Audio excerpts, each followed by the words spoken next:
Hello, welcome back to another watch along. How are you all doing today on this fine Saturday evening? Come on, City. Come on, City, man. Come on, City.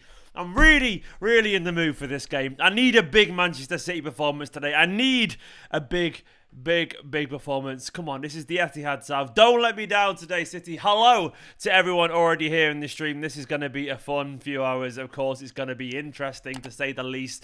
The team is relatively interesting as well. We'll get through that all very soon, of course. But for now, though, I want to say hello to everyone already here in the chat. Mark is here. Diebat's here. We've got John as well. Hello, you beautiful bastard. Right back at John there. Negus. We've got Charlie, TKM, Christian, Ryan, Shay, Austin, Mohammed, CJTV, Austin, and Ake, and Nathan Aki B there, and SOS 2907. Hello, guys.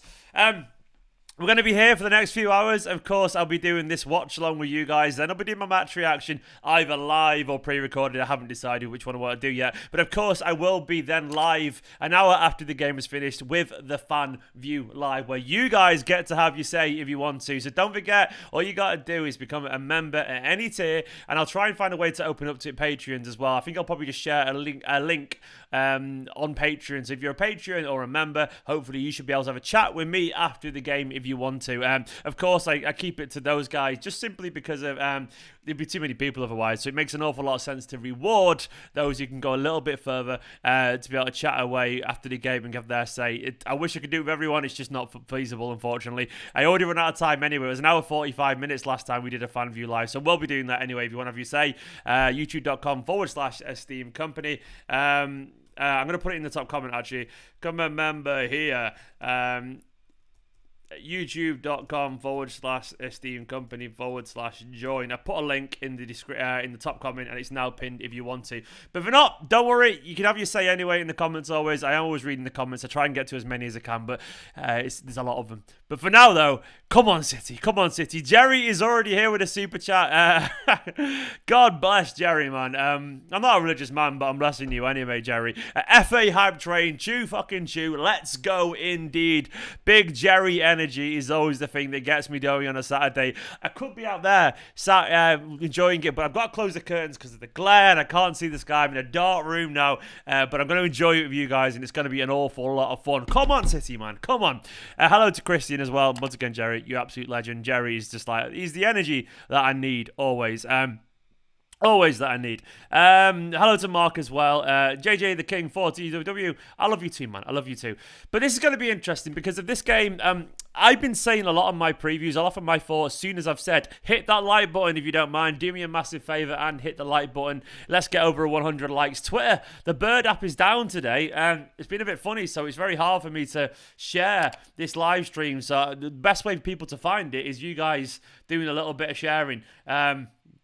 If you don't mind, or a bit of liking, if that's okay. But either way, yeah, hit the like button, hit the subscribe button. But this game's going to be interesting. I've been saying on my predictions for some time that something's got to give at some point. And not because Man City aren't good enough, just because when you have that many big games in a row, it's more unlikely that at some point you're going to slip up because you're having to rotate, and you're having to prioritise certain games, and you're having to just give players rests and all that kind of stuff. And this is not a complaint for what it's worth. It's just me being realistic. I don't complain for the sake of complaining. I'm not a complainer. I understand it. But I guess the point I'm making today is we made a few changes that in another day, if there was less games around it, that we probably wouldn't make. That's not a criticism of certain players. It's just a matter of fact, in my personal opinion, after a grueling midweek game and then an Aston Villa game that's now got a little bit more edge due to that Leeds game. And of course, then following that, another final in the Carabao Cup, the Manchester City Carabao, you know, that's the one that we won forever.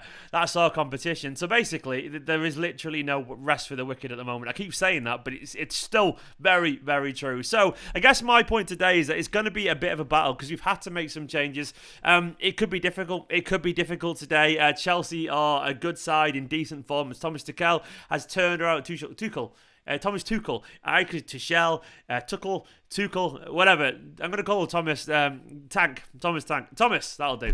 TT. TT is a good manager, man. He's really improved Chelsea, and they'll feel confident and they'll feel optimistic they can get something today, given the fact that we've got to change our lineup so much. Kepa is in goal. I would not do that job because that means he's going to have the actual game of his life that made him worth 70 million in the first place. I'm almost certain that's the case now.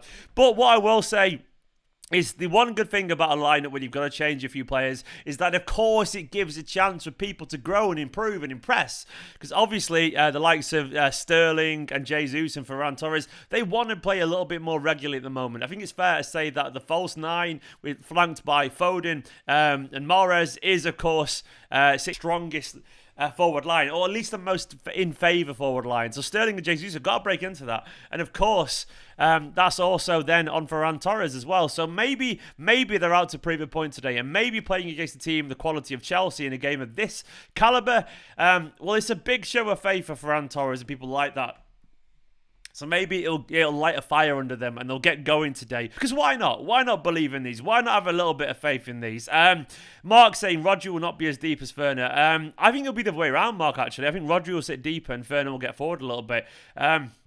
Maybe I'm wrong there. I think they'll take turns because they both can get forward. And Fernandinho used to be a box-to-box midfielder and getting forward a little bit. I don't know. Apparently, the internet's been a bit funny. It shouldn't be. There's no one in the flat other than me. Nicola's out. So that's very annoying, if so. I apologise. I have no idea why it's doing that.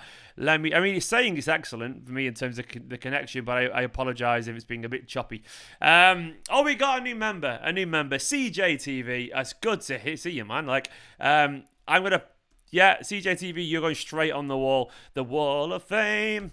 Obviously, you're all famous in my eyes, but it's just a name, innit? It's just, none of us are actually famous. We're all just nobodies, let's be honest. Apart from, I'm nobody. You shut up, Steven. You're talking to yourself now. You get what I'm saying? It's just a superficial name. But either way, you're a legend, CJTV. Thank you so much for becoming a member of the EK Academy. You are now on the wall alongside such esteemed companions as Pete Shepherd, Jeremy James Whittaker, who's in the chat as well, Zach Bamber, Jack, Alakut Singh, Sean Luman, Ewan Humphreys, Leo, and so many other people. Dale Seiler, and there you are now, right at the bottom of the thingy, mate. I need to trim it because it's overlapping a little bit, but either way, you are there, man. Thank you so much. Thank you so much for the support. It's really, really appreciated. And don't forget, mate, if you want to have a chat after the game, you are more than welcome. It would be a pleasure to have you on chatting about this performance. Hopefully, it'll be a positive one. Don't forget, if you are a member, you'll be able to find the link in youtube.com/Esteemed Kompany, then the community tab. That's where I'll post it afterwards. But for now, thank you so much. Tony Lee Corey, it's good to see you, man, as well. Jerry, Esteemed Kompany channel, where everybody is somebody. Everybody's somebody, exactly. Everybody is somebody here. I'm in a tired mood today, by the way. Nicola's been out and do you ever find that thing where you've been on your own all day and then you just find yourself a little bit quiet, and then all of a sudden, well, I guess you probably not have to do this. So you sat not talk to anyone for 5-6 hours, then you have to go energy, life. And it's quite a weird switch that you've got to just make. And I feel a bit tired because I've napped. I played Detroit Become Human, a good game. I've done very little. I've been a bit groggy. I've had a coffee now to wake me up, but I'm here still. Safi's got the first team badge now. Congratulations to Safi. Well done, man. You've been promoted to the first team. Don't let yourself down, man. You can be back on the bench just like that. Good luck. But my opinion about the team lineup, I'll go into my honest opinion. It's not optimal. It isn't a perfect team. There's 3 forwards there that are currently probably not in the best form, and we are obviously a creative midfielder down. And Mendy is arguably our third choice left back at the moment. But either way, it's still a team, obviously, that is more than capable of pretty much beating anyone if they all turn up, because it's a good bunch of players. Sterling and Jesus could have a Sterling and Jesus positive game. If Sterling rediscovers some of his form, Jesus has had big games for us, and Torres is a golden ball, obviously a fantastic young player. He's shone for Spain, scored a hat-trick for Spain, obviously, relatively recently. And why can't we get at Chelsea? Why can't we, man? Chelsea have gone for a pretty defensive team as well. Let me try and find the Chelsea side now. Either way, we have to be positive. Come on. I'm in the mood for this as well. And what I will say, actually, I'll read Chelsea's lineup. Kepa's in goal. They've gone for a free at the back. Azpilicueta. There we go. I got there eventually. Thiago Silva. Rudiger. Then they've gone for the wing backs of Reece James and Chilwell. Reece James having a very good season. And N'Golo Kante and Jorginho is a balanced midfield with Mason Mount and Ziyech flanking Timo Werner. So they've got a lot to go. They've got a lot to offer. They are a very good side. And they've got a strong bench as well, Chelsea. Alonso, Pulisic, Caballero, Zuma, Giroud, Hudson-Odoi, Gilmour, Kai Havertz and Emerson. It's a strong bench, man. They are a good side. They're a good side. But so are we. And so are we. And I'm going to echo what Guardiola said. This is a privilege right now to be where we are. It genuinely is a privilege, right? It is, because as difficult as this is, and as difficult it is having a big game every single week, that is quite literally what we live for as football fans. We want this, man. I want to be tested by the best teams every single week. I want to see City in these games. I know it's difficult and it's tiring, and then we're having debates about rotation, but they're truly great teams. They have to stand up to this challenge, and they have to front it. They have to be incredibly aggressive. They have to be assertive, and they have to be a little bit fucking arrogant. They have to know that they can do it, because when you're not going to break all these records and maybe get the quadruple, which is so hard. And the reason it's so incredibly hard to do is because you have to rotate and you have to rest players, and players get tired. But I would not rather be anywhere else right now than mildly disappointed with this team at this stage of the season, because that means we are where we are in all these competitions, basically. So I guess the point I'm making is we are moaning about the lineup right now as a direct result of how good Manchester season has been. So it's one of those things where I'm moaning about us being brilliant, essentially, if that makes sense. So I can't complain, because it's just comes with the territory, basically. And as a result, I'm happy. I trust Manchester City. As Christian's just said, if you want to be the best, you got to beat the best. And sometimes you got to beat the best with using your whole squad. It is a team game after all. And still, once again, it's not like we're lacking quality. Sterling is out of form. Of course he is. But on his day, he's a world-class winger. And that is true. And I will go to the grave defending that comment, because he is on his day. I'm not saying he's in form right now, but we know he can do it. Mendy at one point was a £50 million fullback. Laporte at one point, we were arguing, was up there alongside Van Dijk as the best centre-back in the league. Ruben Diaz, man, is possibly the Premier League Player of the Year. Cancelo, maybe he's dropped off a tiny bit of form, but he's been world-class this season. Then we've got Fernandinho, an absolute warrior, a captain. Then we've got Rodri, who's had a sensational season. And then there's fucking Kevin De Bruyne. I'm going on a rant here because I don't care, man. I just basically want to get it behind us today. I woke up and I'm feeling violent towards negativity, I reckon. I'm not going to complain. I'm going to get behind the team, because we are a very good team. And once again, where there's Kevin De Bruyne, there is a way. And of course, even then, if things aren't going perfectly, we've got a bench. We've got a bench of Kyle Walker and Foden, and then we've got obviously the likes of Mahrez and Bernardo's on there, and Gundogan. It's good. It's good. I won't be shocked if we lose, because I don't think it's unrealistic that we lose today. We're going to lose at some point in a big game, because that is just, once again, the nature of the beast. But we definitely, it's not a given. It's not a given. We still have to be confident. I'm not being delusional, Blue. I'm just being honest. Because if these players are as bad as you think they are in your head, we would not be where we are right now. And that, my friend, is quite simply a fact. Because where we are right now has been a combination of all our players to get there. So I'm not saying we're going to win. I'm just going to say we've got no reason to be overtly negative. We haven't. Because we simply haven't. Because this season has proven that if this team turns up, we can beat anyone in the world, and I maintain that. But that is my dose of positivity. That is my Pep Guardiola talk, and that's what I would be saying in the dressing room right now. Do you want to hear what I would be saying if I was in the dressing room right now? Because I'm in a motivational speaking mode. Should I do my little Guardiola team talk? Let me know in the comments if you want it or not.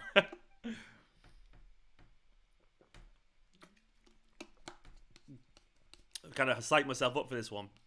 Try and get going. So if I was Guardiola now today, all right, what I'd be doing, I'd be sat there in the dressing room and going, I would say, I'd be basically going, guys, we are only a few games away from making history. It's been a tough season. It's been a long season. It's been painful at times. But where we are right now is a direct result of all that work that you put in. It's a direct result of that desire, that commitment, that professionalism, and that talent. We have to believe in ourselves today. And I'd be like, and Raz, Jesus, Varane, this is your chance. Show me why you should be in the team in the Carabao Cup final. I don't like leaving you out. Mahrez, I don't like leaving you out for Mahrez or Foden, but I have to do it because these guys are giving it to me at the moment. That's what I'd be saying. I would be there basically getting behind the team, telling them they are a few games away from making history, and we are where we are because we deserve to be there. And everyone has to play for each other today and be up for it. And then something like that. I don't know. I haven't really, I haven't really thought about it in too much detail. But basically, I'd let them know just how brilliant they are, and I'd let them know how much they are that close to doing something incredibly special. And don't blow it now. Do not blow it now. Stand up, fight, be proud, do the basics, all that kind of stuff. Anyway, that's my little speech there. I'll stop it. It was a bit boring. I'll leave it to Guardiola. Harrison Porges, thank you so much for the super chat. Thoughts on Varane, not going to lie, haven't been really impressed with him. Hope he improves second season in a squad like Bernardo, Cancelo, Sane did. What I will say is that I thought Varane had a decent start to the season. Everyone was basically praising him when he was scoring the goals in the Champions League. One thing I will say, due to the nature of life at the moment and given how miserable it has been for the past year, it's very easy to forget how recent that was. It feels like a lifetime ago. It feels like 2 seasons ago. But it was only a few months ago. We've got to bear in mind as well that he is a young player and he has been a little bit poor since around January, but he had COVID. Apparently lost quite a little bit of weight from COVID, and that knocked him a little bit. And what I will say is I'll go back to the social reasons and the psychological reasons why it may be difficult, because it's hard to get in this team anyway. It's very hard to get in this team, but it's definitely it doesn't help when you're trying to find a way to settle in a new country, when you're surrounded by people you've only just met. You can't see your family and friends. You can't even enjoy and unwind and feel at home in a place like this because we're all locked indoors. It's a weird time to be a new young lad in a big new city when you can't do anything. So it's a weird time to move country, basically. So it's been a strange season, but, you know, why not? Why not give him a little bit of time? Because obviously it's not been perfect for him, but he obviously has that quality. We've seen his instinctive finishing, and he will get there. He will get there in time because he's too talented a footballer. We just have to give him a little bit of patience. It hasn't been brilliant, but you know, maybe he'll find a way to kind of find his best form before the end of the season. But let's give him a bit of time. He only cost 20 million, and we'll see how he goes. But he hasn't been perfect yet. I can admit that myself. Hi, Stephen. Alison Scott here. Andy has to work. Checking in from me. Hello, Alison. Good to see you. Motivational Steve. I tried my best, Safi. How can anyone not be impressed with Varane? I think, to first, City's lacquer. He's been a bit quiet in the last few times he's played, but I don't mind. It's just one of those things. Hello, Kansas J. Good to see you. He's only 20 as well. Yeah, so I've got no worries about Varane. And to be honest, we haven't really needed Varane to be the star now. Maybe a year being around the team, absorbing what people like Foden have had to absorb and all that kind of stuff. Maybe it's good for him. Maybe he'll learn, and next season when he feels more at home, when he's had the summer to come back and become a first-team member again, maybe that's when he'll find his moment in the spotlight and all that kind of stuff. Because you come back and all of a sudden you're back where you need to be. You don't have to settle in anymore. You feel more at home. And maybe life opening up a little bit right now would be good for him as well. Honestly, I mean that. Maybe being able to have people around in his garden or whatever, or his flat. I don't know. Maybe be able to meet friends outside. Maybe that's good for him right now. Because if people need that, they need a little bit of socialising in their life as well. So hopefully, I don't know, hopefully Varane feels good. But for now, though, this is going to be a fascinating game. We are minutes away from kickoff. I am streaming it on BBC One iPlayer. Please don't be delayed iPlayer, because I can't get over to the TV over there because Nicola will be home in a little bit, and then I can't steal it because she'll be sat on the PlayStation or whatever. I can't steal the TV, unfortunately. I know how generous of me. But either way, it's massive. Out of the tunnel comes the juggernaut that is Manchester City's mark, and we are coming out the tunnel right now. It's going to be massive. It's going to be massive. I believe in this team. What's my prediction? Someone asked earlier. I'm going for 2-1 Man City. That's what I said in the preview. It does feel a little bit different now, obviously, because, you know, we've named a slightly not quite as an impressive side. But, you know, why not? Why not believe it? Chelsea will. One thing I will say is Chelsea will sit back a little bit, I reckon. They will invite us onto them, and I'm hoping Chelsea give us a lot of respect, because if so, we should be fine. We should be fine. Gonna miss the first half, unfortunately. Unlucky Inferno. Safi says 3-1. Let's go, Sterling. Yeah, come on, Raheem. This is a big game for Raheem today. I really want to see Raheem at his very, very best. I might go and check if the TV over there can, if it's how far behind it is. I don't know. We'll see. Is it like, so basically, is it about to kick off for anyone else? Because on the BBC, they're still, like, on my iPlayer stream, they're still lining up and all that kind of stuff. I wonder. The TV's over there, but I can't really get to it, annoyingly. I just have to wait on the stream. Hopefully iPlayer isn't too far behind. Bernardo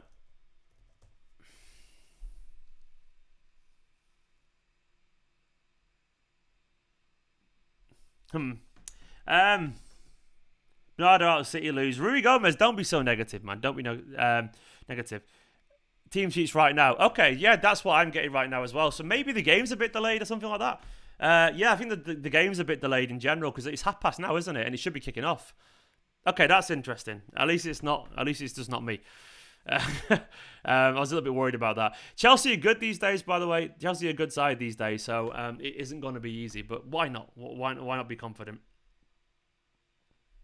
And it's live, says A4. I could never be a commentator. It's not who I am. How is everyone today, by the way? Is everyone all right? Let me know in the comments how you're feeling. How's your weekend been so far? It's been a lovely day, hasn't it? It's been a lovely day. BBC Sport quality isn't great. Jamie, you're not wrong. It's pretty low quality, if I'm being honest. I can't believe how blurry it is.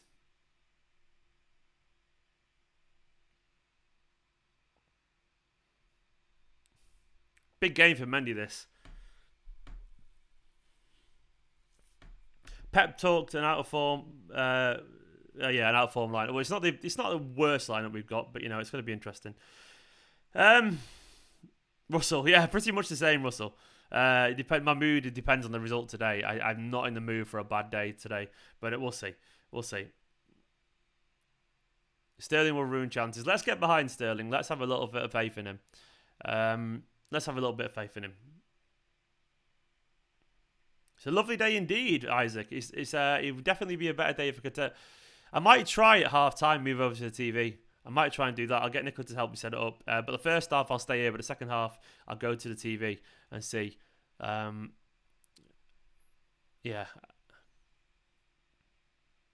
Nice, Mark. I'm happy. Me and Nicola went to look at our wedding venue this morning, which was kind of nice. We've not seen it for a year and a half. We went to see it again, which is dead nice, and it was beautiful, sunny. It's a little barn up near Ramsbottom Way. It's a little farm, basically. It was cheap, but it's beautiful. And that was a lovely little moment because we forgot what it was like because it's been so long. So that was my day today. Then Nicola's gone out to a picnic with a friend. Exactly, Jerry. Exactly, Jerry. This is on. It's up for Sterling today. It's a big game set up for Sterling today. Ordered my kid's first City kit this morning. Only one name could be on the back. Foden. Indeed, Christian. Indeed. I love it. I love the way you think. A Manchester City legend. He's not going to regret that shirt in 10, 15 years' time. Or she's not going to regret it. Either way, they're going to love that shirt in 15 years' time because that will be a massive Manchester City legend.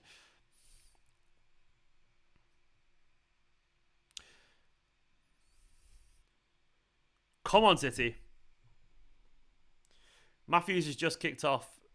Okay, mine is delayed, definitely then. Let me work out how many seconds it's delayed.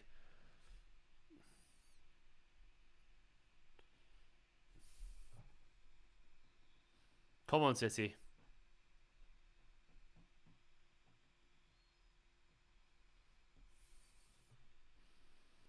I think I'm going to be about 30 seconds delayed by the looks of it. Yeah, for me, they're just Mighty Dean. They're not kicked off for me yet. Either way, we're about to kick off. Come on, Man City, into these. Let's make history. Let's get to another final. It'd be absolutely wonderful, wouldn't it? They're about to kick off for me. Come on.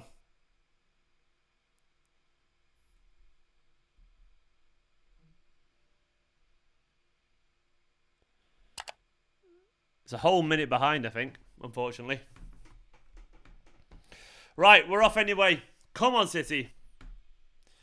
Because I can't use the TV, Robin, that's why. I'm actually watching iPlayer, which isn't. I can't use the TV, so.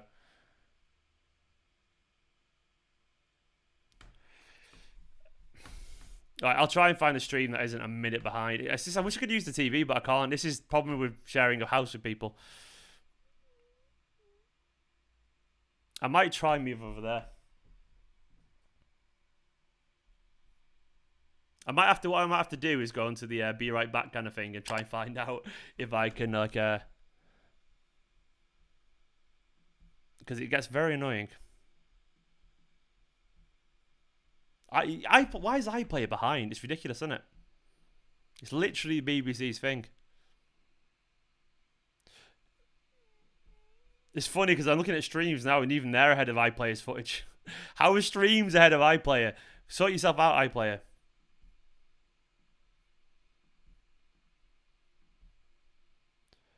Okay, well I found 40 seconds on a stream instead, which is good.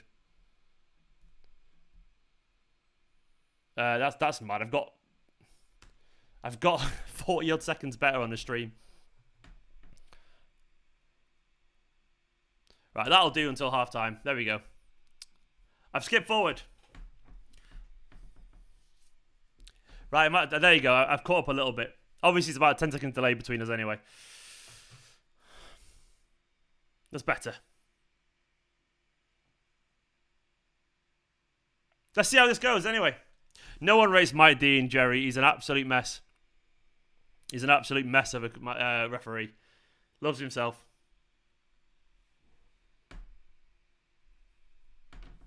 No Aguero indeed, Jimmy. Like, it's just, that's the season now, unfortunately, mate. That's what we're in for.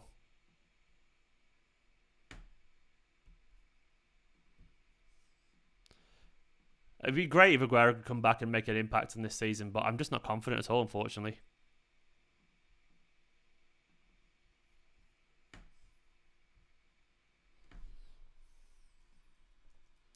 It's been a quiet start. Someone said, how are we starting? It's nothing's really happened yet, to be honest. It's just people passing the ball around.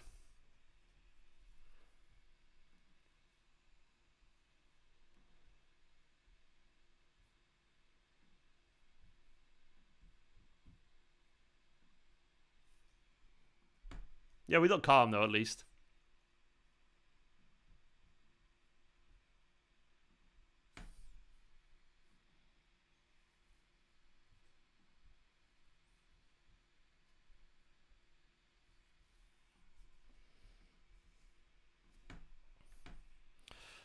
Go on, Varane. It's a big game for Varane, this, man. A big game. Genuinely a big game.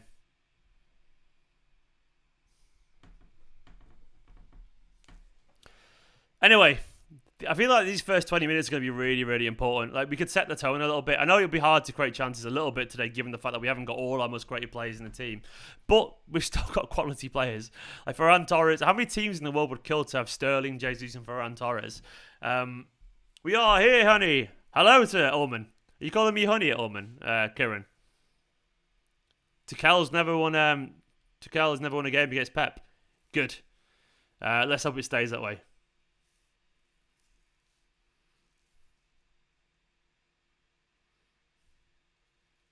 These first 20-odd minutes will give me a really good feel of the game, I reckon. I'm hoping City are up for it. I've got the Falcon and Winter Soldier theme in my head, by the way. Dun dun dun dun dun dun dun. It's a tune. Dun dun dun dun dun dun.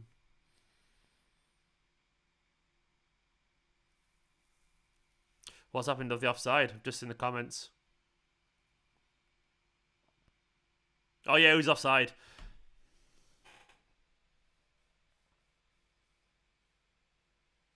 Oh,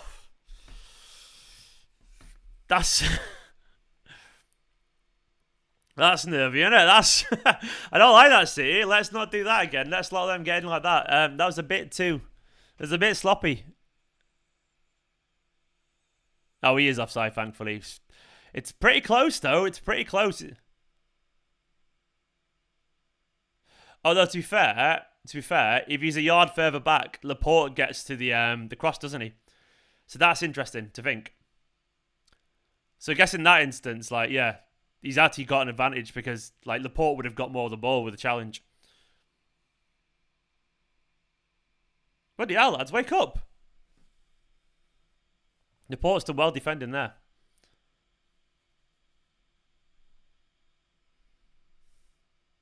They're just sloppy from Diaz, actually. Diaz giving the ball away far too easily there.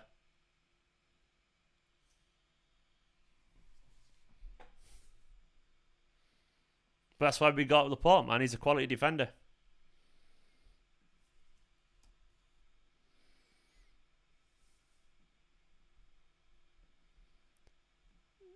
Jesus will run and run and run all day, won't he?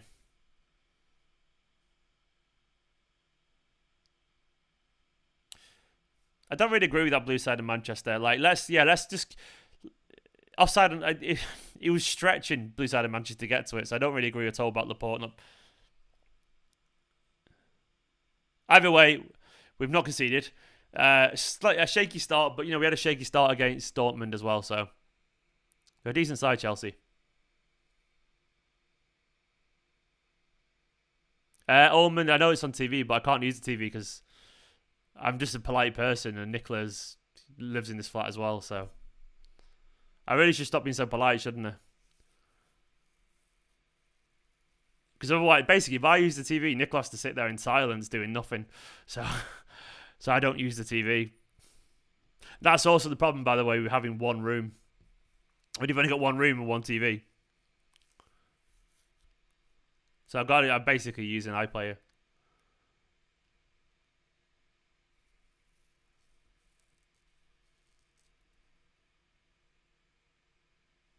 We need to win this game, A4. Nothing to do with United. I don't give a shit about United right now. Thank you, Josh. We like the flat. It's just obviously it's not as big as it looks. It looks big on camera because it's a wide lens, but it's a nice flat. But we like it. I'm very kind, Dale. I could never rule with an iron fist. It's Nicola's weekend too. She wouldn't mind, but I know she'd want to go on the PlayStation. She'll be back in a minute. She's out at the moment.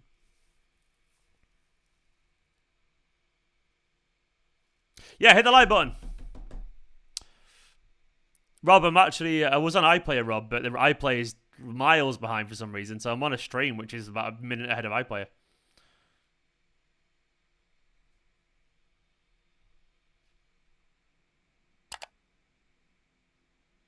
It's weird about Abraham, isn't it? It's weird about Abraham. Like, just being ostracised. He was so good last season for Chelsea. I saw Leicester are linked to him. That'd be a good move for him, I think. Obviously, Kelechi's there. That's the only thing. Maybe Spurs will sell Harry Kane for loads of money, then buy like Abraham for like 50 million or something like that. I don't know. Who knows? Even though he's not worth that, but there's Premier League tax on it. Thank you so much, Dale. It's not. I wish it was our flat. Me and Nicola don't own it. We just pay a lot of rent for it, just because Manchester City Centre is expensive. But we're looking for a house to move out of this place, and we'll miss it massively. And I do have a PS5 A4. Yeah, it's a good console. West Ham. Yeah, that'd be a good move for him actually, Rohan. West Ham. He'd score for them as well. That'd be a relatively wise signing for once. Go on, Jesus. Nice, Jesus.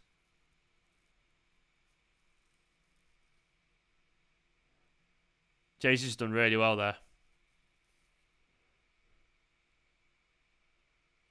Oh, unlucky, Gabby. Unlucky. Decent effort. I like the confidence.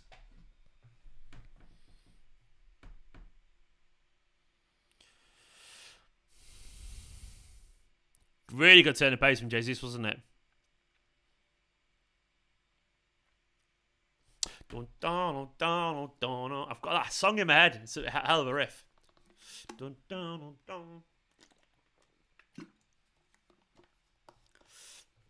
It is indeed, Dale. Me and Dale, are you a first-time buyer, Dale?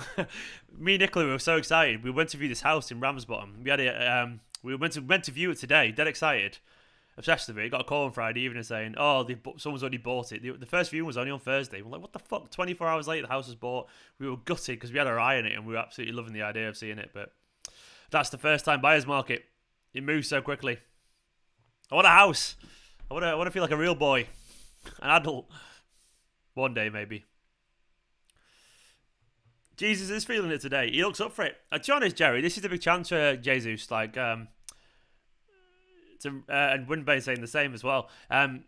It's a good chance for him to really play his way back into the big games because he's got a very good chance of starting against PSG. Against PSG and Spurs in particular. So why not use today as that chance? Dale, get a broker, by the way, Dale. Find a broker. I can recommend a broker, actually, Dale, if you want. A guy I spoke to the other day is a City fan.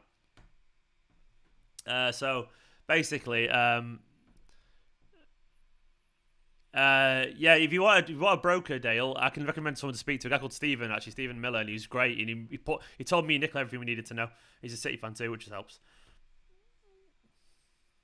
House or quadruple? Do you know what? Right now, I'll take the quadruple because I can get a house. As long as I can get a house one day, I'll take the quadruple for now. That would be incredible. I can go off a few months without a house, but 2 more months to get a quadruple. I'll take that. I genuinely choose a quadruple over a house right now. And Mark, me and Nicola want to live in Ramsbottom, mate. It's just expensive, isn't it, for first-time buyers? And also, we want a garden. And all the houses we see are like 250 grand with no garden. We're like, it's not. You know what? A courtyard. A courtyard is not a garden. Sorry to anyone who's got a courtyard, but I want a garden. But yeah, Dale, DM me, mate. Kieran Ullman's saying, I'm scared we're going to exhaust De Bruyne the rest of this season. I get he's on big money, but he's human. Humans get tired. I agree, mate. To be honest, I think De Bruyne won't play against Aston Villa. I think he'll sit out. Genuinely, I think he'll sit out against Aston Villa and come back in. Yeah, of course, blue side of Manchester. Quadruple over a house. The house can wait for 2 months. Quadruple's once in a lifetime. Rottenstall. McShivvy. Nicola works in Rottenstall. So we'd live around there as well. We can find the right house. Nice football, Jesus. Sterling and Jesus looking up really well there, by the way. Did you see that little flick?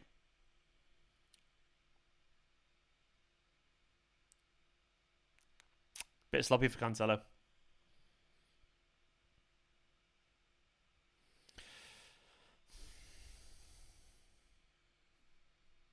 Do you know what? I don't know the answer to that, Jimmy. Is it pens? Is extra time first or pens? There's so many rule changes these days that I don't keep up with them. I presume it's extra time, right?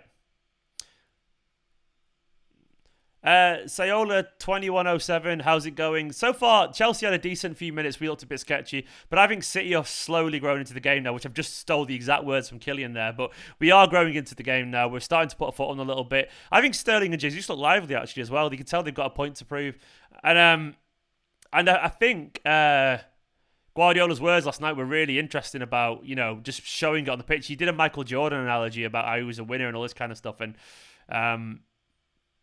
it is extra time, by the way. I thought it was, but you just never know these days. But he did this whole talk last night. Guardiola's quotes are great in the embargo. He's really on it. And I think he's basically tried to put the fire up the players to prove it today.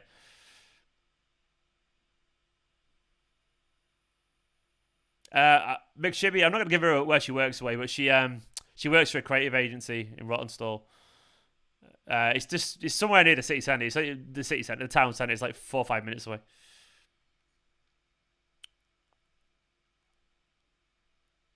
Good defending, lads.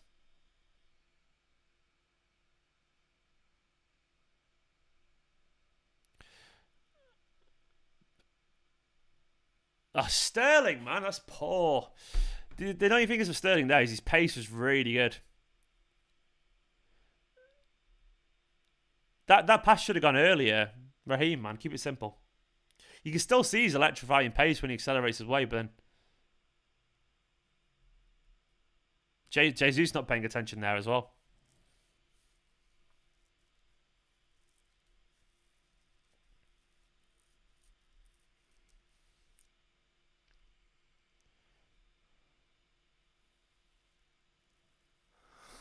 Dan Martin, as you can't drop that. You can't just do a little thing like that and not say who the actor is. Who's the actor? Go on, Dan. Go on, Dan.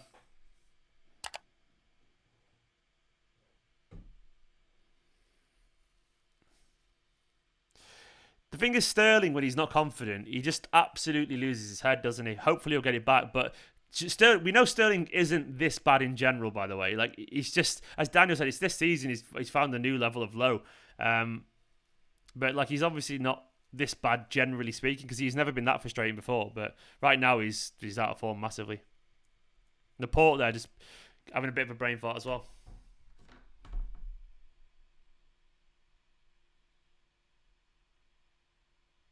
What's Ferner doing there, man? That's a bit nasty.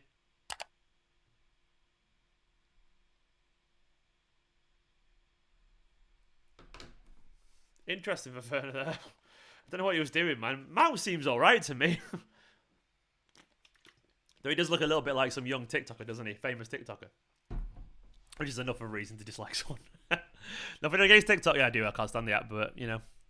It's because I'm a cynical 35-year-old male, that's why.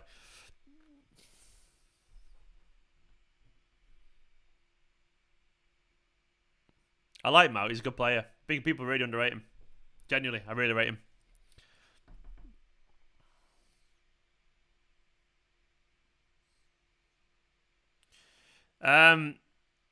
Ashutosh Trader. I would not. I know it sounds really horrible to say, but I would just presume Aguero is not going to be useful again this season, in my opinion.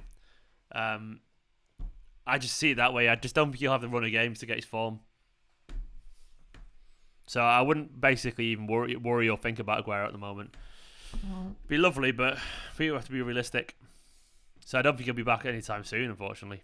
Could be, but starting, probably not.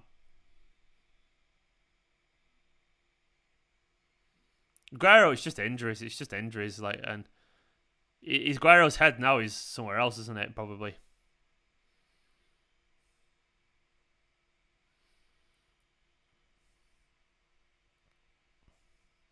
Chelsea are playing well with the possession, but Chelsea are a bunch of good footballers who can pass with a coach that knows how to pass them around as well. So,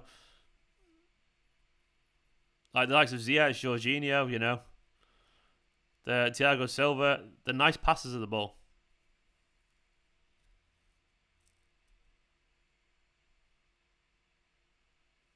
Really nice football from Chelsea. De Bruyne looks knackered there. They've really worked that so well there. It's lovely football.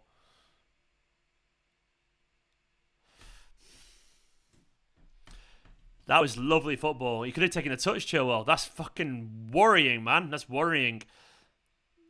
That was a lovely bit of football from Chelsea. They've worked the space so well there. They've genuinely tore us apart. He's got time to take a touch there, Chilwell. We got lucky.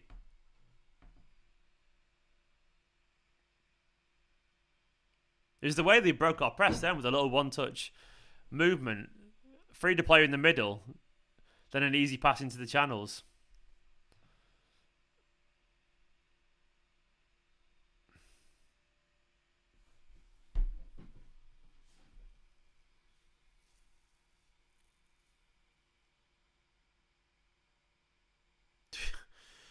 Of course, seriously, no one. Yeah, that'd be amazing for Aguero.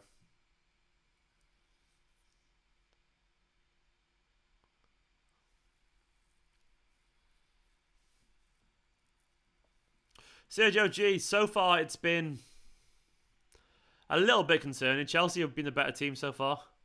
Really nice football. Chelsea doing a City to City, I guess. It's not been a disaster, but it's been, you know, I would say in favour of Chelsea by 65 to 35 or something like that. Maybe 70 to 30. It's not possession, just overall balance of goodness. That's my expected goodness. Right now, it's all I would say is in Chelsea's favour.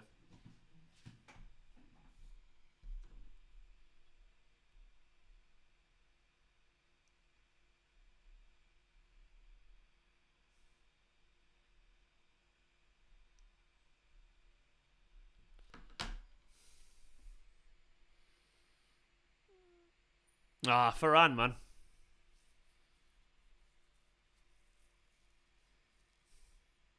Quite concerning, this.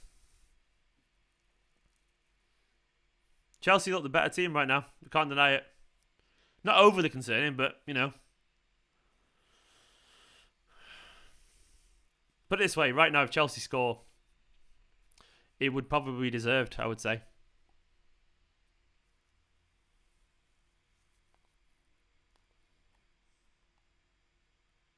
Extra days rest for Chelsea will be massive as well, genuinely. That extra day's rest. It's not everything, of course, but let me just check something as well. Yeah, Chelsea, second leg was at home as well, so they played at home on Tuesday. No travelling, just an extra day's rest. So, yeah, they're in a better place than us. They're in a better place.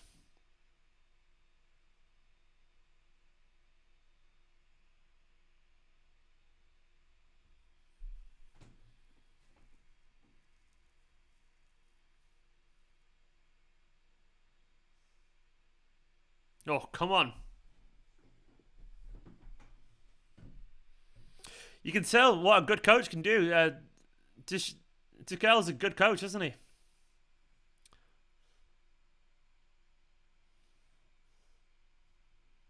If they make that cross, that's a goal once again. So they had a less intense game. They were in London still on Tuesday. They've had an extra day's rest. Yeah.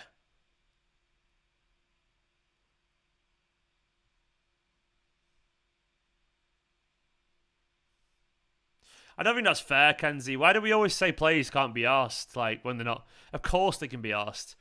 It's just when we don't play well, people always go, the players don't care. It's like no, they just look a little bit lost there. To be honest, they look a little bit like they can't find the. They just look a bit tired and a little bit will just outperform so far. Disjointed is the word.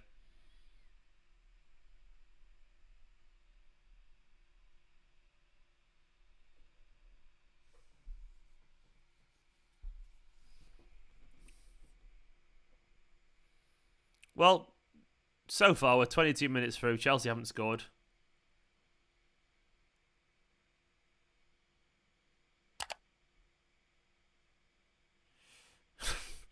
No idea what you're on about, Bavelti. Bavelti, you're talking. I just don't understand. To be honest, I don't understand the point you're trying to make. Bavelti, Handy, something about De Bruyne and Press and Sterling or something. Who knows? Blue, you're a very negative person. We're not playing well, but you're a very negative person. And don't forget, if you spam, I will put you in a timeout. Not Blue, just Bavelti spamming.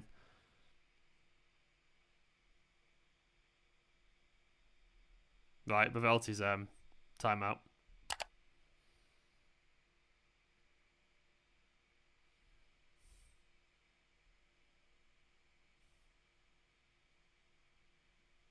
Anyway, let's relax. What I will say, by the way, when you're not playing well and you haven't conceded yet, that's usually a good thing.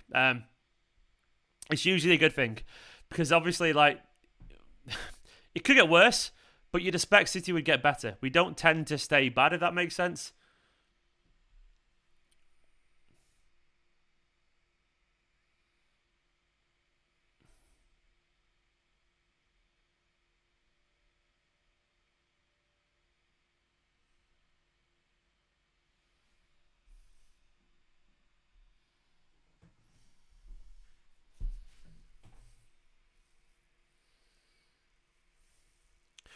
I'm not sure the players are physically tired, but they're quite possibly mentally a little bit fatigued. But we'll be okay. We'll get better. We'll get better. Guardiola will make the changes if necessary. I'm not going to panic yet. I always think as well, I always try and remind people that football is a game in 90 minutes, you know. There's a reason it's compared to chess often, because if they get the better off, then you... Oh, come on. Then you have to basically change your tactics a little bit and work it better.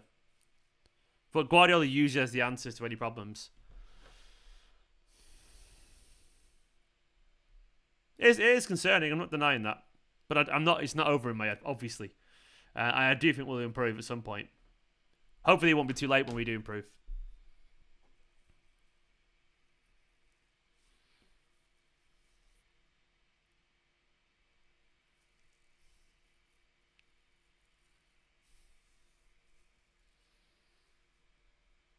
Very organised, Chelsea. They've improved a lot.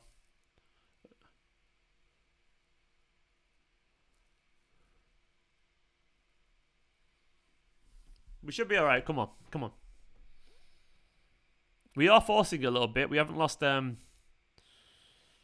not working the ball particularly well forward. Like we're winning the ball, then giving it away. So we've got the ball now. Cancelo to Fernandinho, Rodri. Like straight. That's once again it's straight forward to De Bruyne, and De Bruyne's giving it away. Sterling it fell to Sterling. It's not too bad, but pass it back a little bit. Pass it back a little bit.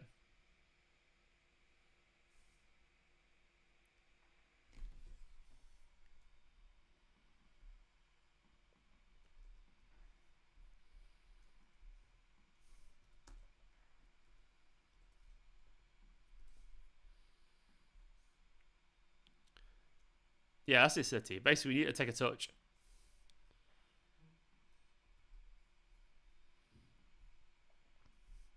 Oh, new member. Big love to my man, the Bill ABC TV. Thank you so much, man. Really, really appreciate it. Welcome to the club. It's good to have you on board, man. Thank you so much to Bill ABC TV. You absolute legend. Thank you so much. Welcome. Thank you so much for the support. I really, really, really appreciate it. Hopefully a victory for you today, mate. Big love to the Bill ABC TV.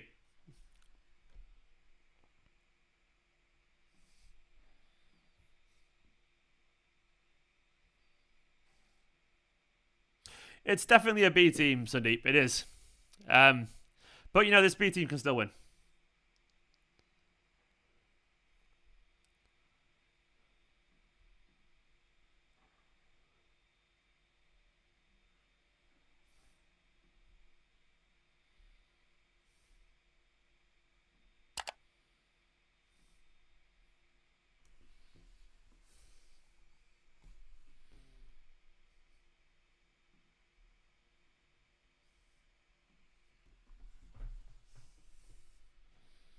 Look, basically, I will be concerned when we're not playing well. But the one thing I know about this Man City side is that we weren't playing well against Dortmund. We found an answer. There's so many games where we're not playing well at the start and we found an answer. So every minute that passes when we're not playing well, we haven't conceded. And it's a really weird way to look at it, but I've got by this way. So if we haven't conceded and another team's on top of us, it's like, well, that's good. Because if we were behind 1 or 2-0 now and they were all over us still, I would be a lot more concerned. Jesus, Ferner. That's a bad challenge for Ferner. He's getting a yellow for that, Ferner.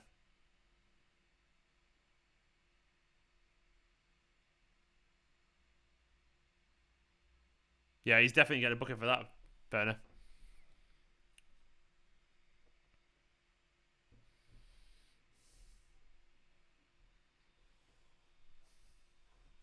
They are indeed, yes. They are indeed. They look organised. They look up for it.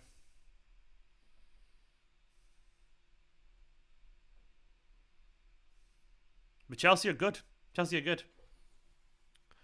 We're not playing. I think it's a combination of us not playing particularly well and being a little bit disjointed. And the one thing about Sterling, Jesus, and Varane, it's not an informed forward line, so it's definitely going to be lacking a little bit of intuition.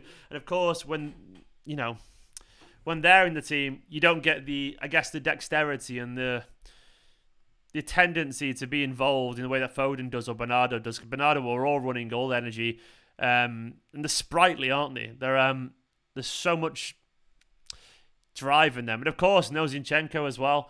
As Thomas just pointed out, Zinchenko is so important how to play. It really is. Thomas is massively important. Thomas, you're really important how we play, Thomas. No, Zinni is because, his composure on the ball.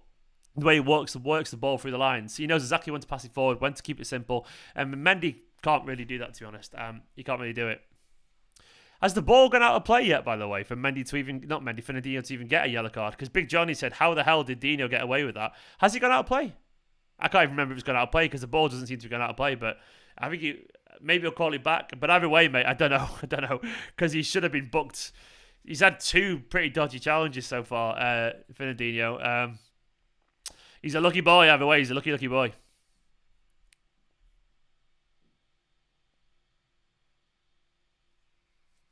Yeah, no idea how he's got away with it then. That's such an obvious shallow for Fernandinho. You got to talk to.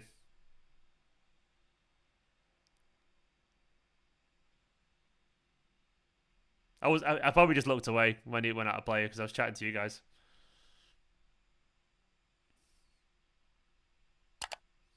Chelsea are good, man. They are a threat for the next season.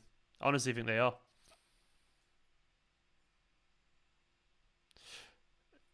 Nice, Stefan. Nice pass to Fernandinho.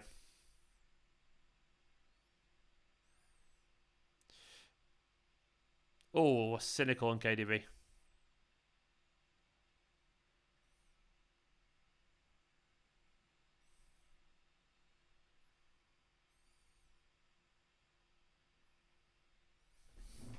To be fair, Jerry, we can't really ever go to ZH too much given what Fernandinho's done. Fernandinho's produced too much worse challenges than that. But don't you dare touch Kevin De Bruyne, ZH. Anyone, well, not anyone else, but especially not De Bruyne. To be honest, Michael, I think this is Tuchel is a different level of coaching, in my opinion, to Lampard. He's just another level. And I think Sterling's dropping deep just to try and get involved because we're not working the ball particularly well through the channels. That's the one thing. Like, it's all a little bit... It's a bit square. Genuinely all a little bit square, the way they're working the ball towards the pitch. Nice.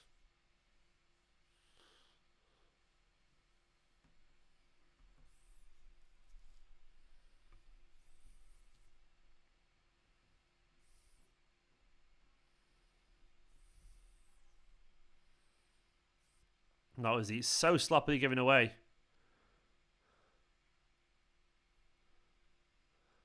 Good defending, Laporte. That was easy. It was easy. That was easy. Werner's got pace as well, but Mendy being sloppy.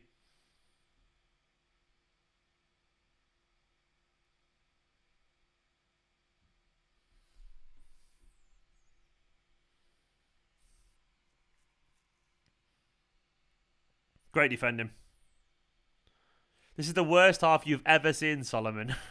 Have you been supporting Man City for 32 minutes? The worst half you've ever seen. Okay. I guess you weren't, you know, wow. That's... Hello. Hello. You're right. Nicola's home. Huh? I was just saying who I was waving at on the stream. Your lenses are alright. Oh, thanks. We haven't played well, but it's definitely not the worst start we've ever seen.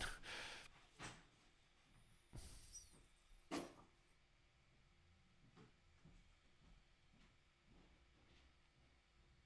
was a decent effort, that wasn't it, from Reece James?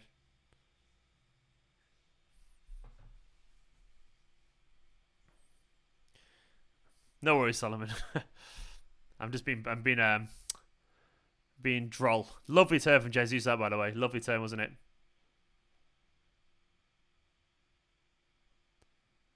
Thank you so much, Sinclair James. It's good to see you, and you got the pun as well with the company thing. Reece James getting a yellow card for Fernandinho. That is ridiculous. It's on Fernandinho as well, which is hilarious. That was a bad challenge. In fact, that was a yellow card.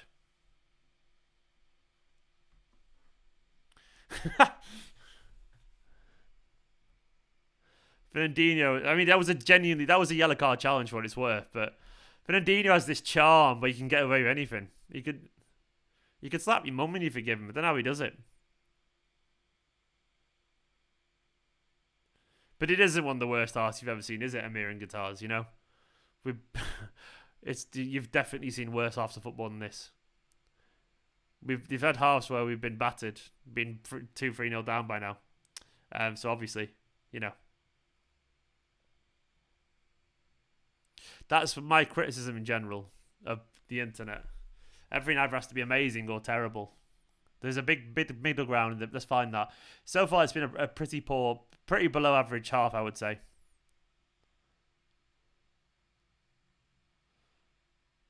Good balls, Mendy.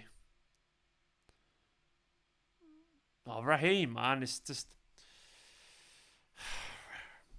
Raheem is so out of confidence. Nice defending from Rodri. I guess, yeah. If someone's not only started watching football, then I guess. But I mean, I would say the Leicester game, even this season, is vastly worse.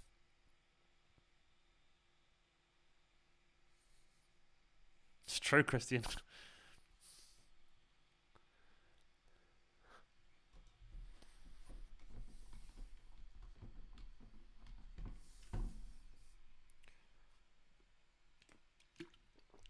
Oh, so close there, by the way. That, all that pressure from Chelsea and a ball just over the top to Torres and nearly in behind. And yeah, I agree with you. At least it's 0-0. We haven't played well. If we get to half time at 0-0, we have to change it because this is pretty poor, man. I can't deny it's poor.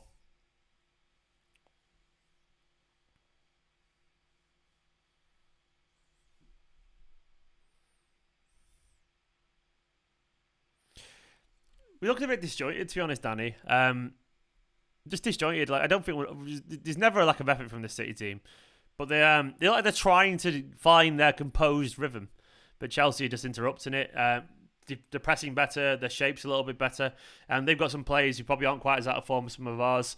It's a combination of things, maybe a little bit of mental fatigue, a bit of physical fatigue for the likes of De Bruyne and Rodri. And once again, some of our most creative, brightest players just aren't on the pitch right now. I'm not even calling the quality of Jesus and Sterling, and even Varane, because we know they can all be very good when they're on it. But right now, they're just not our informed players. And I'm sure at one point, by the way, in the future, Sterling, Jesus, Varane, or whatever, they'll be our informed players that we go to. But right now, these aren't them. But that's the nature of football. Sometimes some players will be out of form. Sometimes some players will be in form. We have to play the out of forms one now because I guess he wants Foden, Bernard. I guess he wants the Premier League, by the way, for what it's worth. I would not be surprised if Guardiola's a little bit nervous post the Leeds game. That he doesn't want. I guarantee Guardiola will be thinking about the Aston Villa game as a result of the Leeds game because he'll say United will win 7 in a row. So he'll want to take that game seriously now because he doesn't want to give United any cause for optimism. He doesn't want to also a pattern to set in the Premier League because if we drop points against Aston Villa, all of a sudden that blip becomes a concern. You know, it becomes form. And he's going to play a strong team against Villa, I reckon, for that reason. So that's why I guess... Oh, Mendy, that's poor. But that's why I guess we're making so many changes.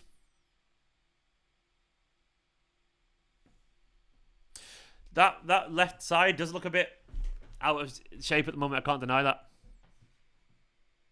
Yeah, Jesus is playing well, I think, by the way, DV. I actually agree. He's just...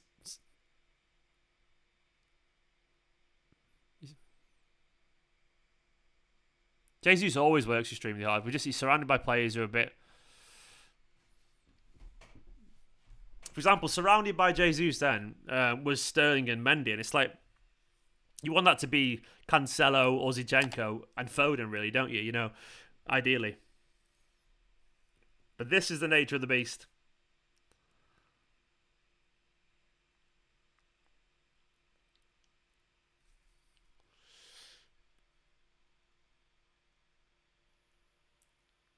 I don't think you got... Dorgerson, like, saying you got it wrong implies that he thought this was our best team, if that makes sense. Everything right now is just a balance. It's a game of balancing risk and probability. I wouldn't be surprised if we get to an hour and it's 0-0 and he can bring on some of our better players. Pep will be reasonably happy. I genuinely think that might be an issue. He might be like, get us most of the way there, bring on our big game players, and then try and win it with Foden, maybe Bernardo, Gundogan, or something like that. Try and win it with them. Yeah, and you can't say you got it wrong either, because it's also worth considering if we don't concede and he gets to 67 minutes and then we bring in the subs and win it, if he got it right, that's literally how it works. Well, the reason it's 2 DMs, I guess, Dorgerson, is literally because he wants to rest Bernardo and Gundogan. That's the only reason we're playing 2 DMs. It's not because we want to play 2 DMs, it's because those 2 players he thinks needs a rest. That, I guarantee you, like, that's it. Whether we agree with that or not, we all know that if we had no game at the weekend, both Bernardo and Gundogan would be playing. But sorry, not at the weekend, on midweek.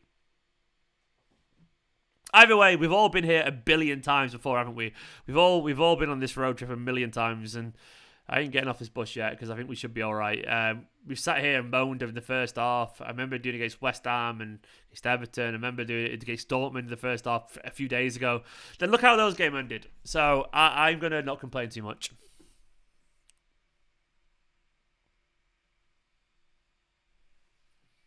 Sloppiness, though. There is sloppiness. I can't deny that. But for what it's worth, Pep will know this too, and Pep will be like all over them.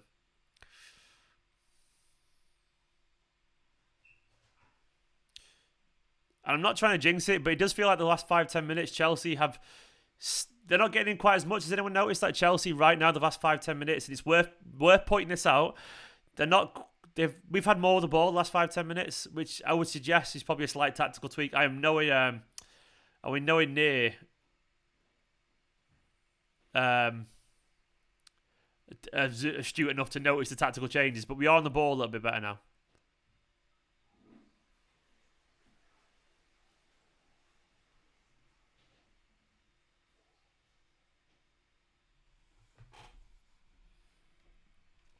We'll be alright anyway. Kev's trying to force it a bit too much there, I would say. Oh, lovely turn from Kev.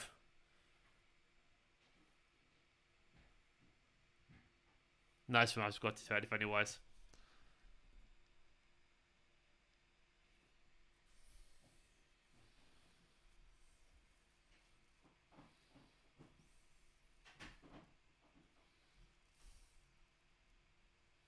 Getting a bit better though. It is getting a bit better.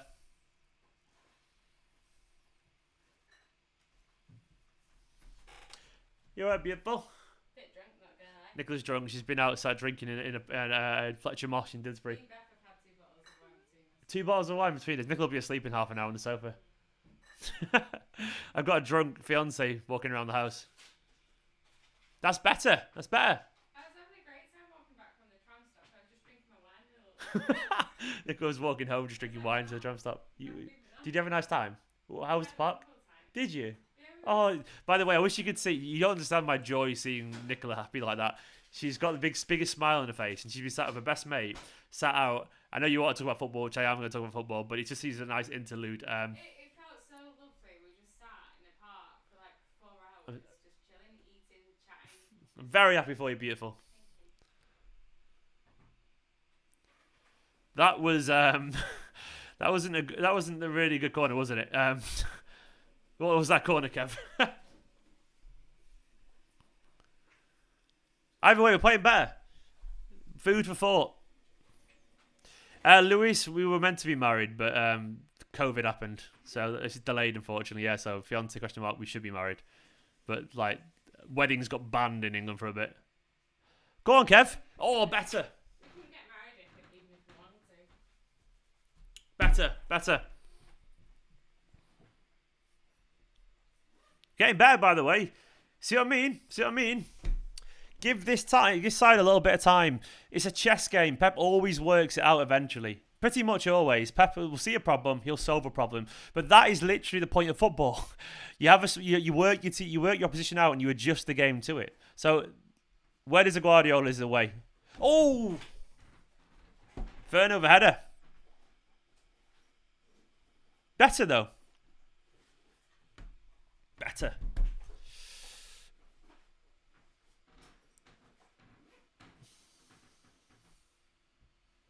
You definitely should have a nap. Sorry, I'm just laughing at Nicola because she's got this rosy cheek face going where she's like slightly like that. No, I know I'm drunk. We were literally, me and Beth were like, we stood up and we realised like, fuck, we're pissed. So we were just like walking through Didsbury, like. Have some water, by the way. Yeah, and we were just having a great time in the sun. We were just like walking, giggling away. Bless yous.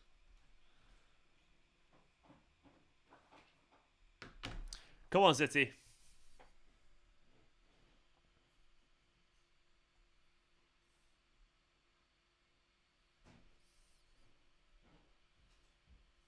He is a very handsome bloke, Matthew. He is indeed. Put my girl on camera. My girl. I'm 17 years old. There's my girl. I look drunk. You do look drunk. It's because you are. I'm not drunk. That's a drunk face. It's a beautiful face.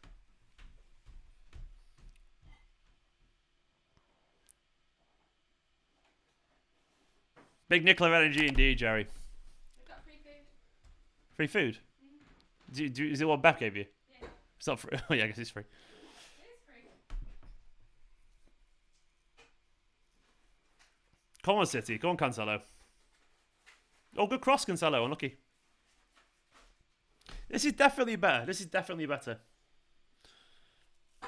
Because once again, it goes back to what I was saying a few minutes ago earlier, about 20 minutes ago. I was saying if they're on top, Chelsea, they haven't conceded. That makes me feel better because eventually we will work out. We'll work out how to stop them.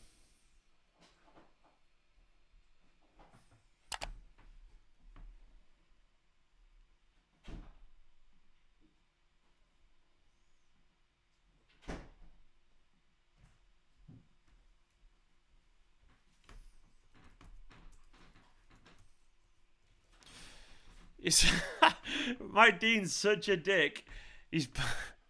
I can't stand Mike Dean. I mean,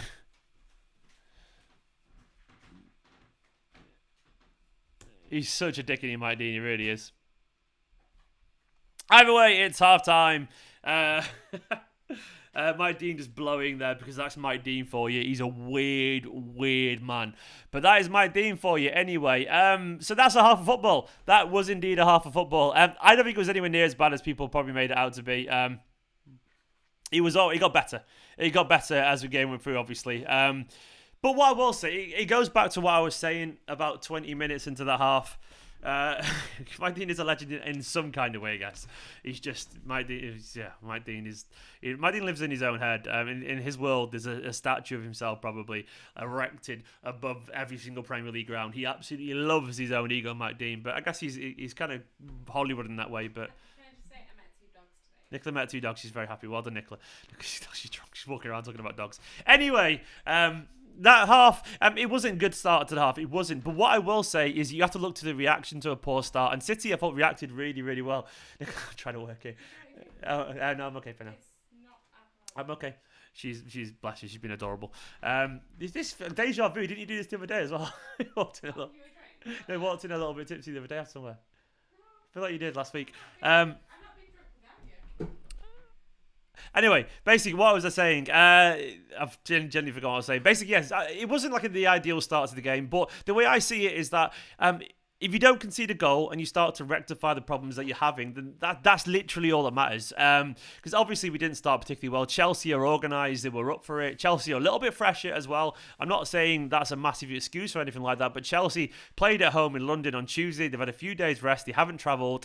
So they've had a little bit of time to prepare for this game. And obviously City have got this vast rotation because of all the important games come up. And it hasn't been dreadful. It's just been a little bit flat. We started pretty poorly. Then we got better. From about half an hour onwards, City started to find their way into the game a little bit. Started to find a tiny bit of rhythm. We weren't good or anything like that by any stretch, but we definitely started to pull the game back towards our favour a little bit. And I'm fine with that because that means Guardiola's starting to solve the problems. Because football isn't just about that first half. It isn't just about that first 20 minutes. It's about how you react to those little spells. It's about how you adjust your game to those little gaps or those little problems. And whatever happened around the half an hour mark, and someone much more insightful than me in terms of tactics will be able to tell you. But either way, Chelsea stopped getting down those channels a little bit. Maybe the fullbacks sat a little bit deeper, but all I know is that we started working it a little bit better, and they stopped getting into those spaces and they stopped getting the crosses in. And City started to work the ball from midfield a little bit better. And clearly towards the end, we got a little bit better. And what I will say is, of course, Chelsea have probably given it quite a lot already so far, and we know City have got about 2 or 3 gears to go up through. We know that we've got the likes of Foden and Mahrez and Bernardo on the bench. We know that we can get much more out of this Manchester City side, and Guardiola will be making some adjustments, of course, at half-time. So when we're not conceding and we're playing particularly average, that's a positive. Basically, why do you protect Jesus so much? He's terrible. Jesus has been one of our best players in this half. Like, those around him have been poor. Sterling's been poor. Varane's been poor. But Jesus at least was doing some nice turns and link-up play, but he's got nothing to work with. So I agree Jesus largely is a bit out of form, but I can't sit there today and say Jesus played badly. He didn't. Jesus was playing well. He literally was playing pretty well, and that's not controversial. He was the one trying to make things happen while everyone around him has been a little bit naff. So Jesus, I thought looked lively today, so he's not the problem at all. The problem is around him. He's been around him. Yeah, as Doug Gerson said, Jesus has been the best player in the pitch for City so far. He has. He hasn't been bad. His hold-up play has been good. Like, I feel like I'm watching a different game. I know it's popular to hate on certain players, but Jesus has done as well as he can do in There's nothing wrong with being a Foden fanboy, by the way, but I just don't use it as a way to denigrate anyone else, is what I will say. Foden would be playing if we didn't have other games coming up. But Jesus had no chance to have any output because those around him have been pretty poor. So right now, this second, Jesus is not the problem. Quite simply, our problem in the first half, that we are getting better at it. Hold on to that thought, because it's kind of really fucking important to remember that things are getting a little bit better. And we moan at half-time every single fucking week. And then what happens? We end up winning. Take a breath. But I guess the point is making that Jesus is not the problem. The build-up play from the back, working the ball up in the midfield slowly, the passes back and then getting slowly forward before breaking the line. That has been a problem. A lack of creativity out wide has also been a problem. It hasn't been Jesus. Jesus today is surrounded by Mahrez and Gundogan and Foden. He's looking an awful lot better.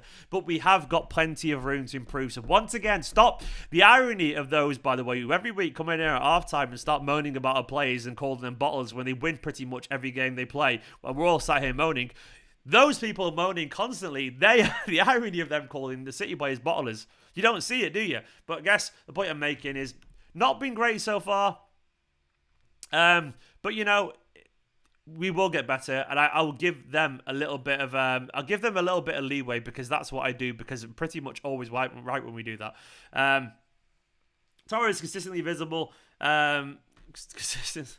Well, he's been, Torres definitely is not in form.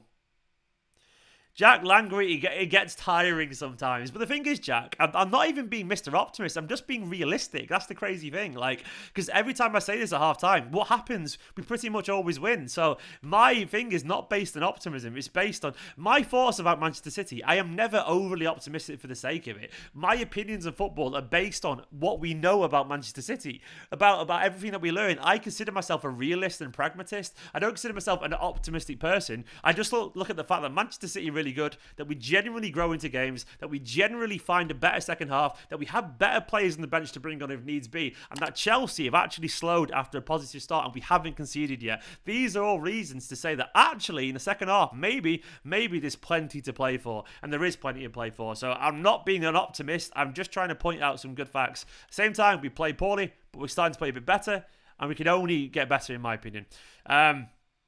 Eli the analyst, big love for the super chat. Ferran Torres starts and Man City can't do anything in attack. Just admit that he's not good enough. No, fuck off. I'm not going to sit here and say he's not good enough. I'll say he's out of form, but I'm not going to write off a player who's had the weirdest start to life in a new club who's 20 years old. I can't do that. Why do people want to give up? And why do you want to give up on a player is what I will say. Like, why? Why can't we just go, let's just see how he is next season? What is wrong with that? Like, I don't get why we're all so willing to write off a player. Like, what have you got in this? What do you gain from just writing off Ferran Torres? I don't understand people at times. People drive me absolutely mad. I'm sure you're a good person, but I can't sit there and do this every single week. It's the same at half time. People moaning because we're not winning. I don't get it. I don't get it. I feel like sometimes I'm losing my mind here. He's not playing well. But let's just accept it what it is. We all love Ferran Torres at the start of the season, by the way. And he's not in form right now. I can take that and accept it. But that doesn't mean he's a bad player. He isn't a bad player. He's an out-of-form player. A big, big difference in that. End of rant.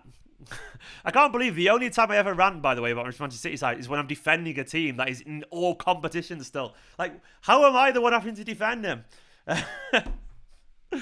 Oh... Anyway, let's hopefully we have a better second half, and we will have a better second half. I'm almost certain, because this side is a good side, and this good side proves us wrong. And if we don't have the better half and we lose this game, it was going to happen anyway at some point.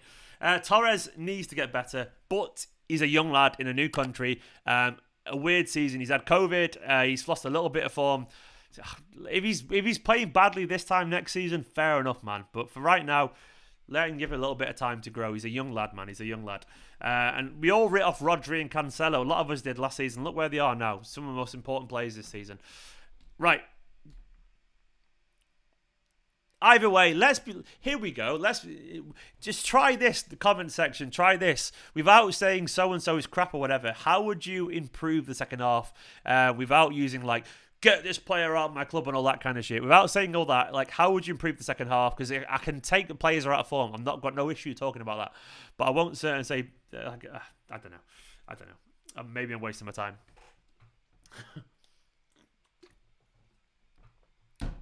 Yeah, he did, Minty. He lost quite a bit of weight from COVID, actually, Ferran. He lost quite a bit of weight. He dropped like nearly a stone or something like that in weight, he said. Something like that. Which is an awful lot. Keep the ball more. Yeah, that makes an awful lot of sense. A bit more pace. Maybe Danish reckons a little bit more pace. Slow and steady build up. Hello, Kestel. Just got back from a safari drive at Longley. Nice, man. Nice. Enjoy it. No, yeah, we haven't been to Longley either. We've been to Knowsley and we got chased by a lion. It was good fun, wasn't it? It was very good fun. Not chased, but yeah. Playing through ball to Sterling and not Mendy, I would say. Yeah, I guess one thing I will say is Sterling's dropping deep a little bit because we're not working the ball forward. Sterling shouldn't have to be dropping deep, really, should he? You want Sterling wide and left, but once again, I guess we've got Mendy going wide and left. So Rodri's shite on the ball. That's a hot take for you. Bloody hell. Makes you wonder how he's Guardiola, number 6, who knows a thing or two about number 6, signed him, doesn't it? Makes you wonder how he starts for Spain, you know. Rodri, there's many things, but shite on the ball, he is not. Otherwise, you wouldn't have like a 95% pass completion rate or something like that, would he? We should be trying to get Sterling 1 versus 1 against James. Yeah, James is a good defender for what it's worth, but yeah, we should be, but we've not worked an opportunity. We've not worked a chance yet for, obviously, Sterling's even run at players. I agree with you, DV. It's the same every week, DV, though. We sit here, people moan and say, this player's shat, and then at the end of full time, we're celebrating a victory. It was the same against Dortmund, but they never learn, man. Just try and remember that, but I guess people will never change. But either way, I am confident. It isn't a great start so far. Flocking sheep. Lol, remember Leeds. We are inevitable. You said we are moaning then too. You're an optimist, Steve. Sorry, and you don't like seeing someone. You don't like someone disagreeing, but you can't be right always. One time I was wrong. We won. Is it 28 out of 30? We won. There's always going to be an exception. That's the point I'm making. That is literally the point I'm making. There will be an exception every now and then, but we also won 28 out of 30. I am not an optimist. I'm a realist. I say we win about 90% of our games at the moment, which is literally true. Actually, should I do the maths? I'll do exactly what the maths are. So I am not an optimist. I am quite literally... here we go. We've won 28 out of 30, which is 93% of our last 30 games. We have won over 90% of our last 30 games. So you're telling me I am wrong? That's an astonishing record. Astonishing. Everyone needs to remember that. That is quite truly insane to win 93% of 30 games. That's why I say we are likely to win, because pretty much what always happens. We might not win. And I even said in my preview that we might be difficult today. And I've even said at some point that we might lose because it might be one game too many. But the reason I'm saying get behind this team is because pretty much always they get it right. Oh, I'm so bored of the moaning. Not in the mood for this shit today. Get a grip, everyone, is what I will say. 45-2. Source ones, is that right? 45-2. It's got...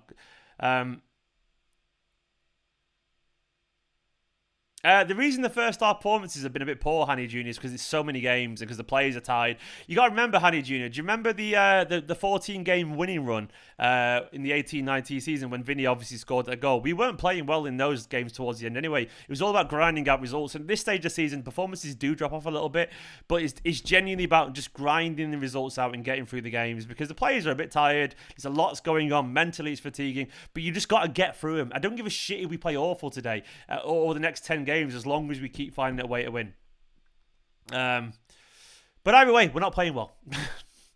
But two things can be true at once. We're not playing well, but we'll probably improve, and we've got a long way to go in this game.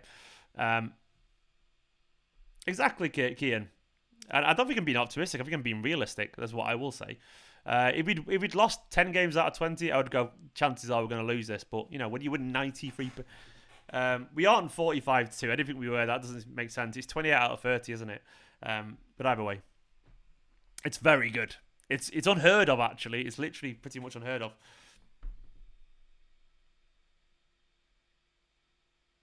Either way, I don't give a shit about the negatives anymore. Manchester City are a good football side. We will get better in the second half. We will improve. Guardiola is no more. Guardiola knows more about football than every single person watching right now combined. There is 450 of us watching, and Guardiola's football IQ is like that compared to all of our collective weight.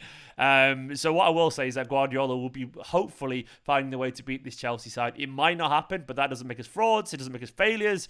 It just means Chelsea had a better day. But all I know is that I trust Guardiola implicitly, because why would I not trust Guardiola? He's taken us to a stage that we've never been, ever. This is the longest we've ever been in all competitions. It's a remarkable run, and he deserves our respect. He absolutely deserves our respect and our faith and our trust, because I can't think of any reason why not to. Jack, you're awesome. Thank you so much, Jack. This team is awesome. I enjoy watching them play. They're incredible. That is all. Exactly. And even when we're not playing particularly well, they still deserve our respect, because what they've done so far this season is remarkable stuff, and they 100% deserve the support and the respect from all these players. Big love to Jack there as well. As ever, fighting fires at Manchester at half-time. This is what we do on this channel. I sit there and act like a therapist. I sit there and just try and get over the negativity. Jerry's saying, get on board with this team or get the fuck out, Jerry's saying. Jerry's not wasting anything. The MCFC hype train, chew effing chew. Come on, City. Indeed, Jerry. Jerry, I love the way you think, as always. Jerry is a bundle of energy. Right, we're about to get underway in the second half. Come on, City. Another level to find. Let's get to a final. We are 45 minutes away from another final. Do not mess this up, City. It's going to be difficult. Chelsea are a very good side with good quality players. They are no mugs. But then again, neither are we. We are underway in the second half. Come on, City. 45 minutes away from hopefully securing something pretty special.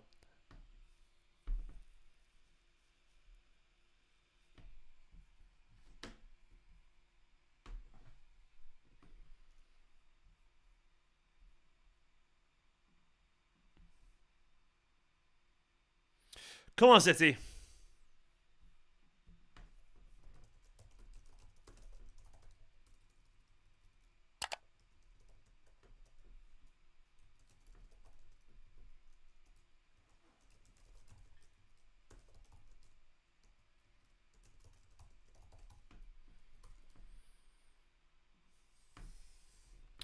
Come on. We can bring on 5 subs, by the way, in this half, which is worth noting. 5 subs. We can literally change half our team. No halftime changes.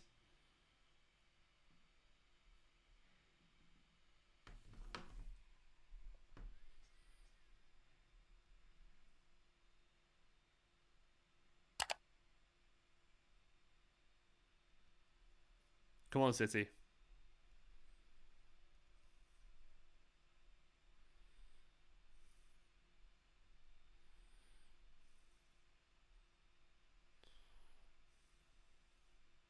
Big half this.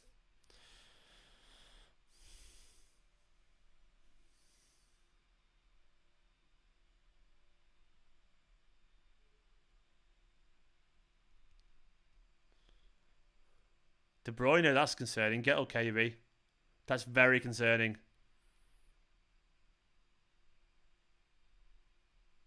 Oh, shit, hell. I do not need that. I do not need fucking De Bruyne out right now.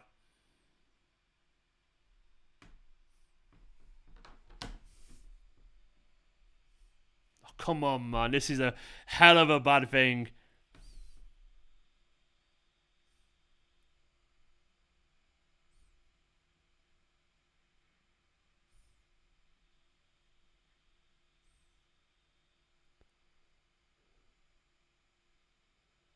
No, we don't need that. We don't need that.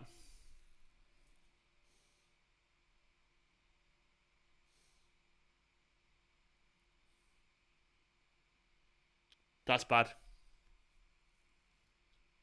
That's bad. That's bad. That's really bad. That's really bad.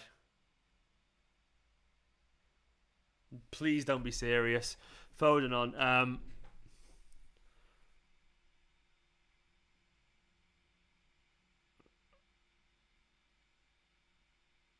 That's huge loss. That's a huge loss.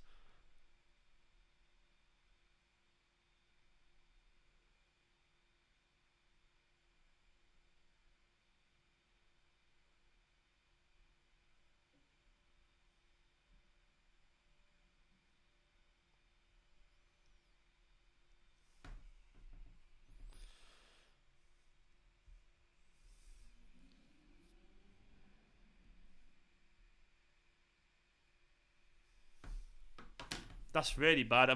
Kevin De Bruyne. Like, we have to wait for news now, but Kevin De Bruyne being out for the problem is he doesn't like an impact win, does it? I'm hoping it's just precautionary, because obviously Kevin De Bruyne gets a little bit of an injury. You don't risk him. Allman, don't say that's a ligament. You don't know if that's a ligament, Allman. Don't say that, man. You can't say that. It could have just sprained it. I guess we don't know. I guess we don't know.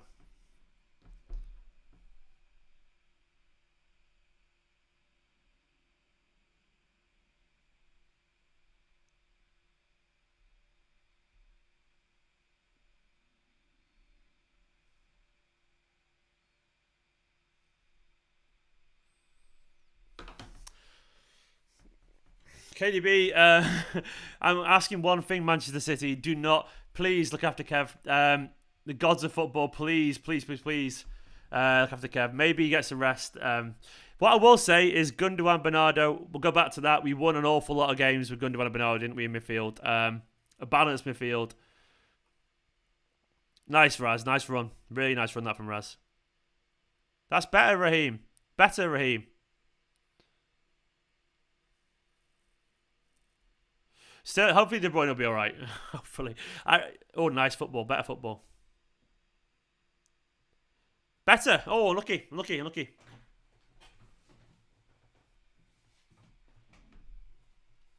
We'll see with De Bruyne. I'm just hoping it's not one of those injuries where he gets like a little ligament injury and he's out for about 3 weeks. You know, those ones where at the mid-season it's not a big deal, but right now it's everything, because obviously semi-finals and everything.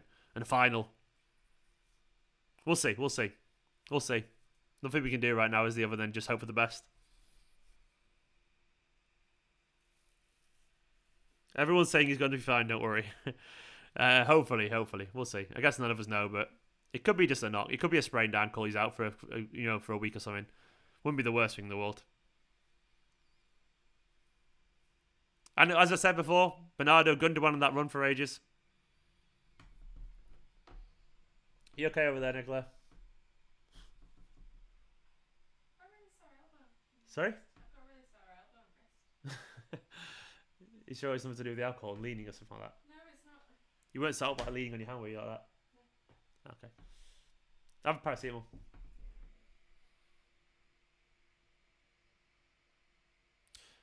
Lovely tackle from Diaz. Diaz is such a quality defender, isn't he? You think about Diaz, we keep forgetting, by the way. He's still only so young. For a centre back, he's young. He's not even, I would say, senior or anything like that. He's just 23 years old, I think he is. Either way, he's such a young player. He's got like 10 years. 10 years left at this level.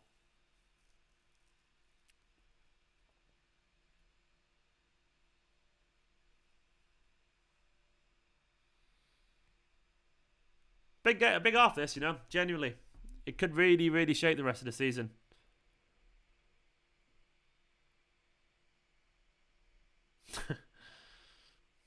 Correct, Jack.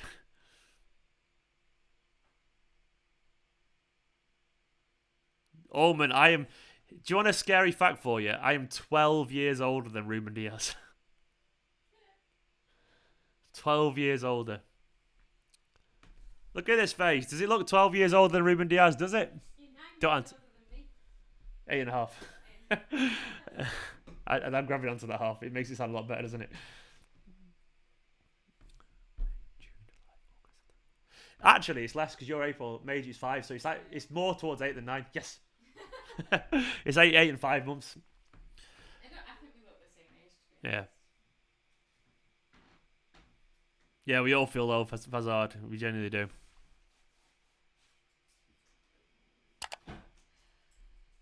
Laporte should be sold. Why should Laporte be sold? What's Laporte done? Laporte's quality. I am indeed, Mario. I am old as fuck. Yeah, like this face is in. To be honest, given how young I look, it's quite a miracle because I've had those. It genuinely is. I've had a wild life, haven't I? I've had a crazy life. I've done so many random things. I've been a bloody club DJ. I've been a signed musician. I'm a YouTuber now. I've worked in retail. I've had about 30 jobs. I've been a postman. I've worked in bars. Yeah, when I was doing the post room and stuff, I've done everything. I'm not actually a postman. I've worked as a post manager thing for a business part. I've done just loads of shit, man. And I've still got a youthful complexion. Would you like some chocolate? You bought some chocolate? Give me a tiny bit. Go on, Fernandinho. Go on, Sterling. Oh, that'll do.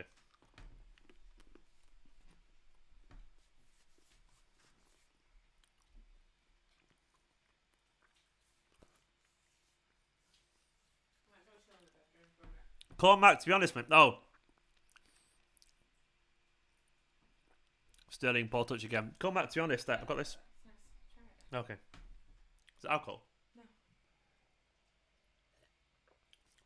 Yes, nice. I want this stuff for now.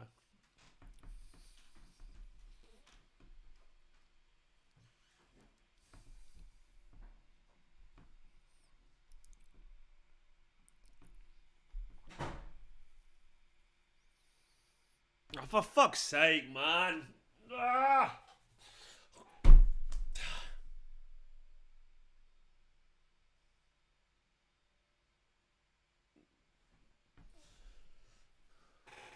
1-0 Chelsea. The goal they deserved in the first half. That is frustrating. That is frustrating because it's so defendable. So defendable. So easy. In behind.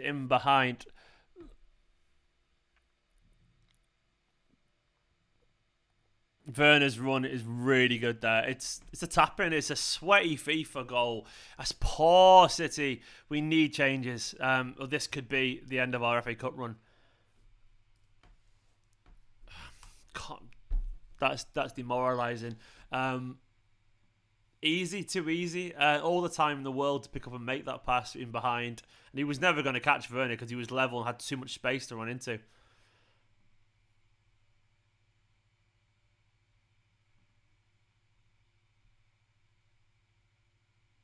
Poor.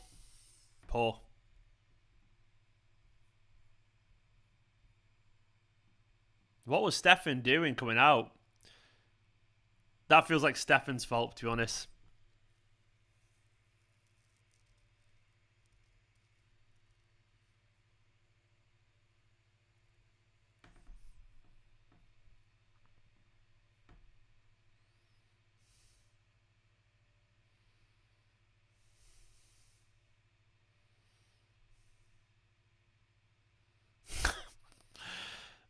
Someone's just done a super chat to I don't understand. Why would you do a super chat just to complain about me saying that City win most games? Like I don't understand it. I don't get why you'd pay money to moan like that, but okay. Whatever, pal. By the way, fans of other teams popping in now, are you really got nothing better to do? Did someone just blame Eddie? It's Stefan. It's not Eddie's fault, is it?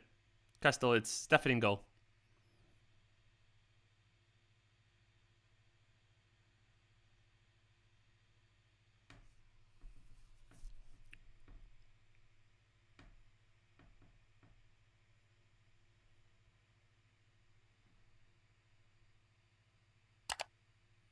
This is a big half an hour.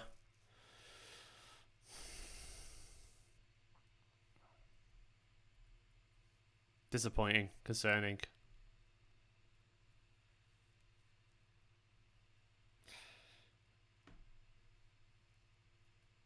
De Bruyne are off. A whole bunch of players, tired team. This doesn't look good, does it?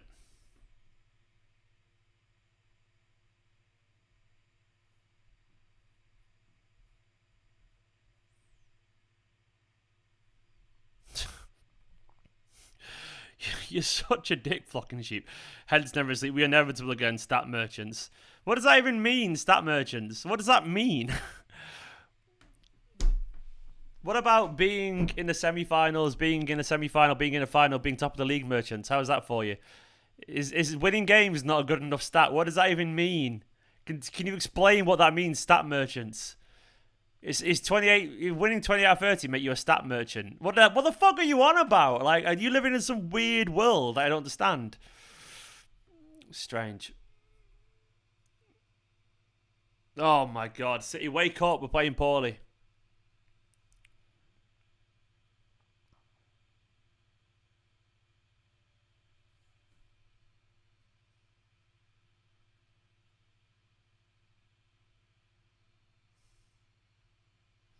The thing is, as well, what I was saying is like,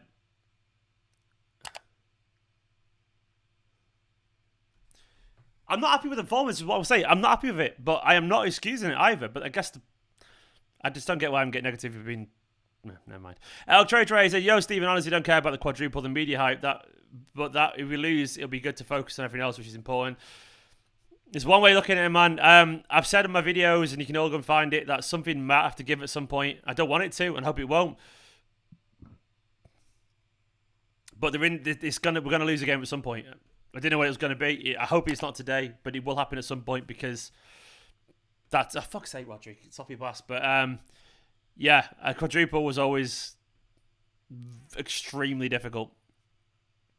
There's too many games, but who knows? Who knows? It ain't over. It ain't over until it's quite literally over.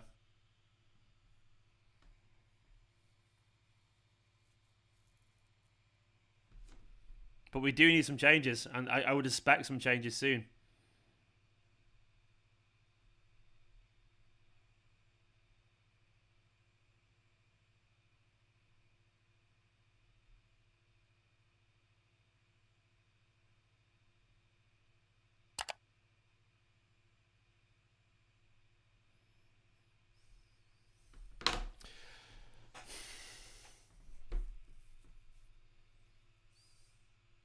Man United aren't 8 points behind, by the way.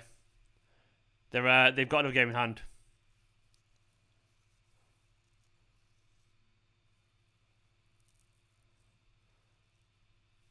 Fucking hell, Raheem. Raheem really needs to fix up or get off the pitch, genuinely. Something like he'll be subbed in 5 minutes if he doesn't play better than this. Because his form is terrible right now.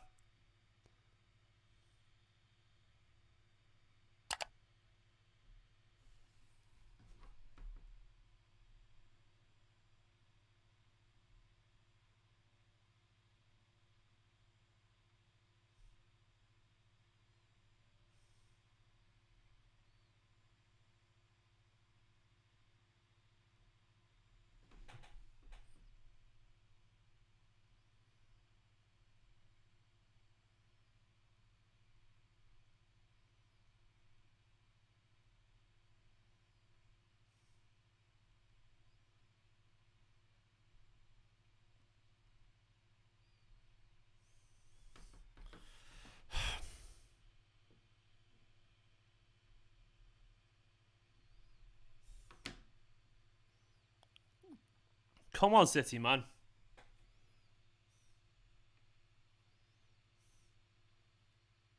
Ah, come on. Rudiger's just gone through him there.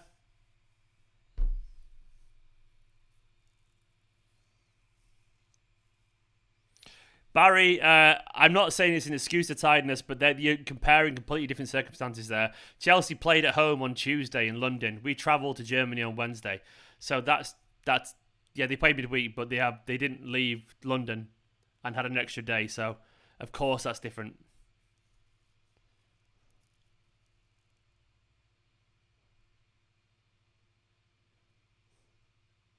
But we do need changes because we're not playing well.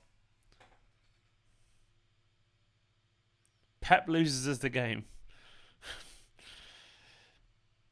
I tell you what, if some of you guys were managed, you played the strongest side every week, then wonder why everyone's injured.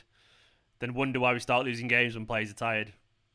But that's what you'd be doing. You play. It's not fucking FIFA or Football Manager. It's real life.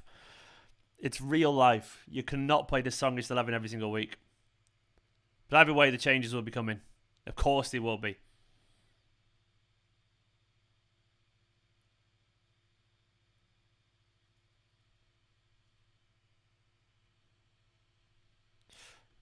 Oh, Chelsea win Spain, fair enough. But anyway, they had an extra day. Like, Gundo's on anyway. Torres has been poor.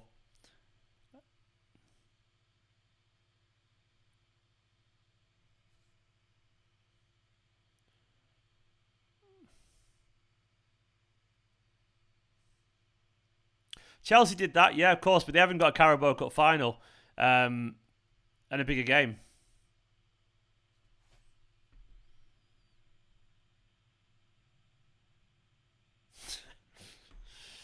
Oh my God, what is wrong with people? I'm a propaganda channel. What the fuck does that even mean? How am I a propaganda channel for being confident at City and all the competition still? What does that even fucking mean? Not make petty excuses. I'm not. I'm just trying to be a mature adult. You're obviously about 16 years old or something like that, so I understand, but I don't moan until there's a real reason to moan. That's the difference between me and you.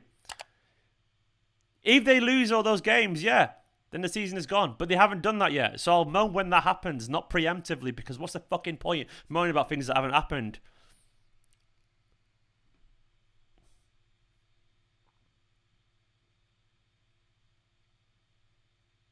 Either way,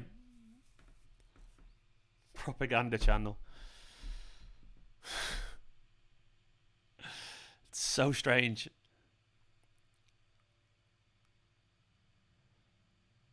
Nah, we've had a mare for that goal. This is poor. It is poor.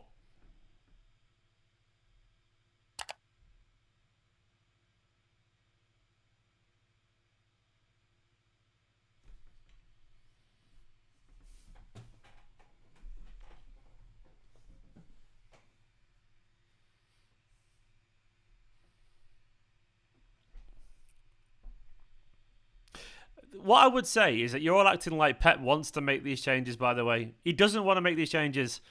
Pep would love to play Gundogan, Bernardo, Foden, Mahrez every single week. He would. Of course he would.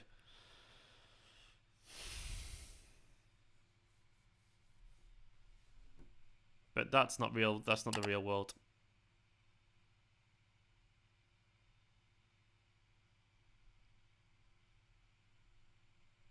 Anyway.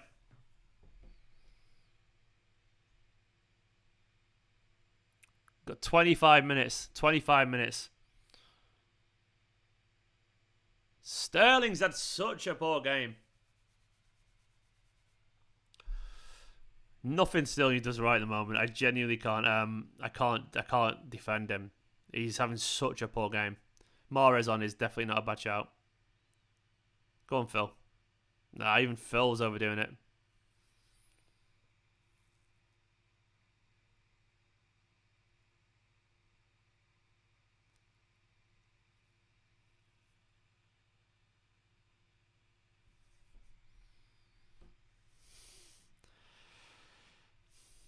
I'll try, Jay. Steve, ignore the kids low. We understand. I don't ignore anyone for what it's worth. It frustrates me, of course. People are entitled to the opinions, and I will always defend the club if they deserve defending. That's as simple as that for me. If I think City deserve defending, I will do it.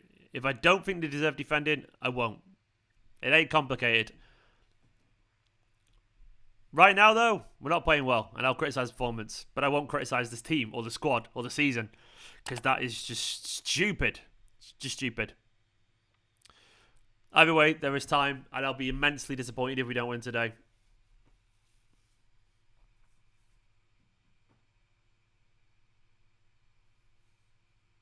But Sterling right now, by the way, he's abysmal. His form is shockingly bad, of course.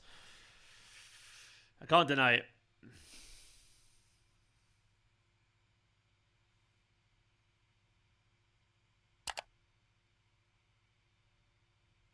No, lucky Foden.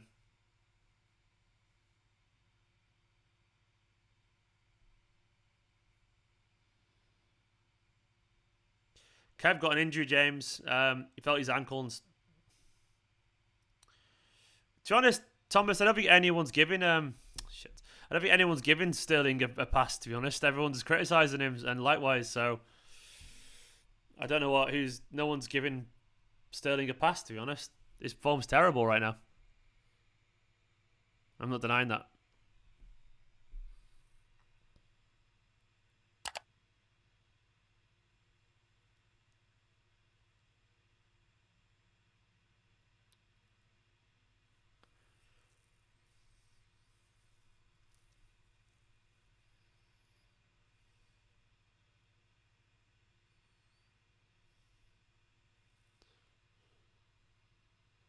Oh, unlucky. Phil nearly getting there. Come on.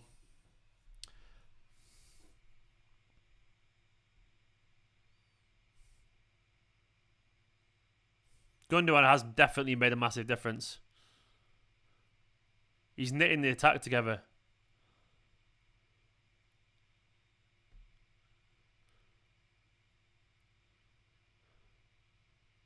Ah, that's fucking...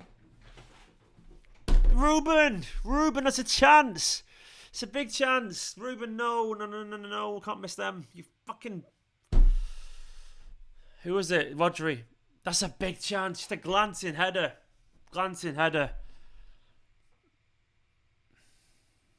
He's got under it. That's a chance, man. He knows it as well. You can see it in his face.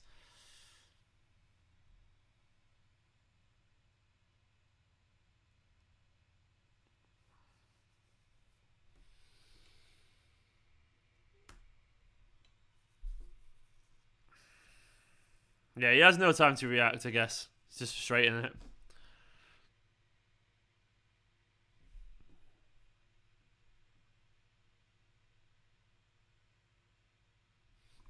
Yeah, I would bring Mahrez on. 100% I'd bring Mahrez on. Sterling's having a stinker again. Lovely turn for Foden, by the way. Foden playing in midfield is interesting, by the way.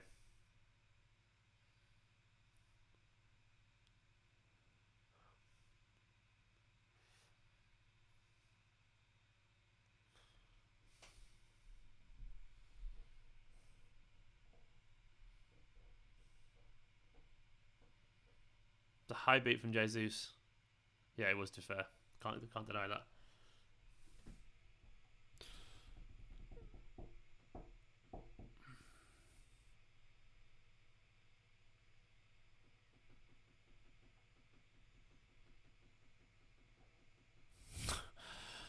Dog Gerson, I genuinely think you like moaning.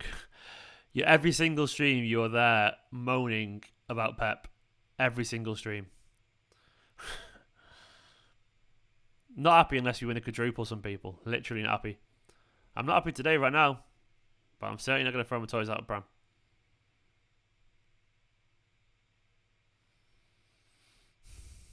Come on, City. Come on, City.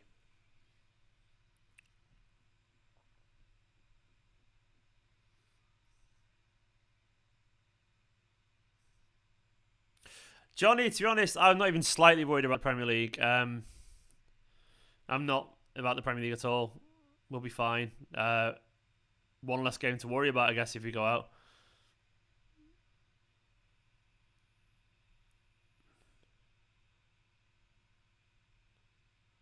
Nice Foden. Foden's looking good, by the way, since he came on. Foden's looking really mature. Has anyone noticed that? Since he's come on, he's had his head up really, really like a leader. Really calm on the ball. Gus Garden, that's a very weird to say, mate. I hope you're taking the piss. Or being deeply cynical or sarcastic or dark, but that's very strange. Very strange thing to say. Go on, Rodri.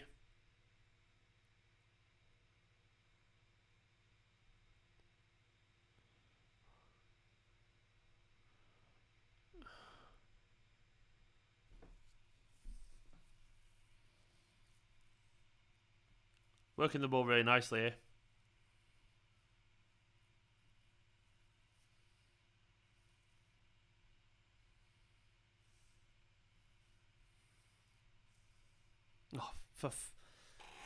Oh my God, Raheem. Fucking hell, Raheem, man. You're not doing yourself any favours here, mate. That is abysmal. What has happened? What is going on between those ears? Where's it gone? So poor. This drop in form is devastatingly bad at the moment. I love you, Raheem, but the form has to get better. Like, you're not going to play. You're not going to start. I love you, man. But you actually, your form is terrible. Sauce Monster, to be honest, I don't mind Sterling criticism. he's had a stinker today. But as long as it's not abusive, that's always the thing, isn't it?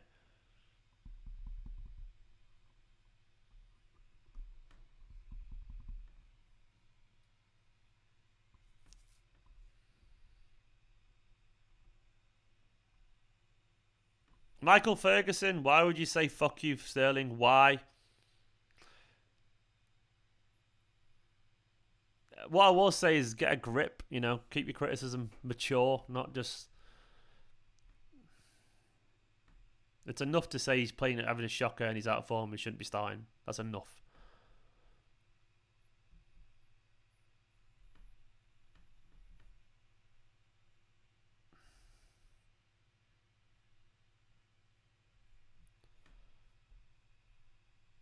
It's disappointing. It's very disappointing.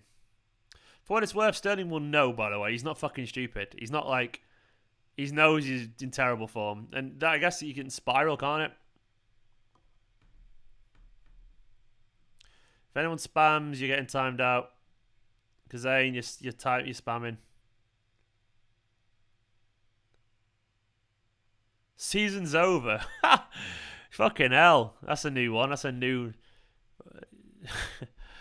You must be a great person to work with. Season's over.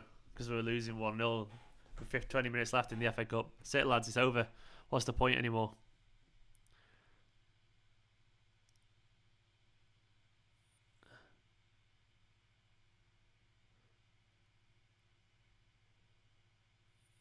Jesus. Didn't happen.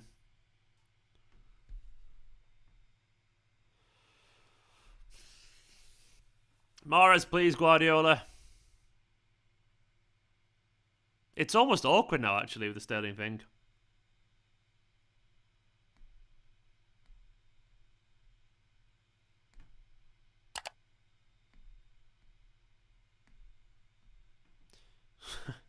Yes, Kenny, I'm sure you typing sell Sterling right now is obviously going to... we're obviously going to sell him now, and obviously it's going to change everything right now.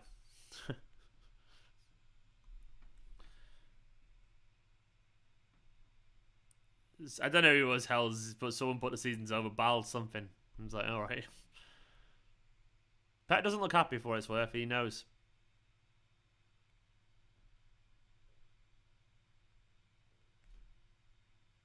Go on, Phil. Why do you think he hasn't taken Sterling off? Andrew Nimmo? If I'm being honest, I think it's a man and management thing. I think the reason Sterling hasn't come off yet is because... Oh, shit and hell. The reason he hasn't come off yet, I think, is Guardiola's probably agreed to give him a certain amount of time, and he's probably a little bit worried about humiliating him by bringing him off early. But he's having an absolute mare.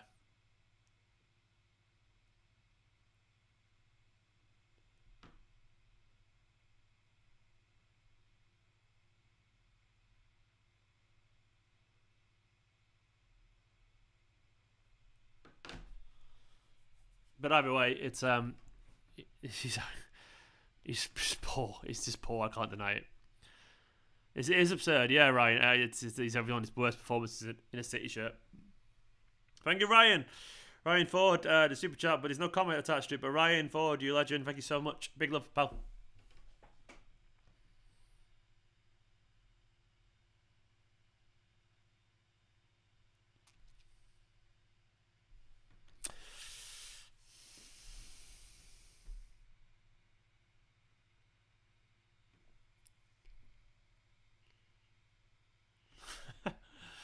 Start.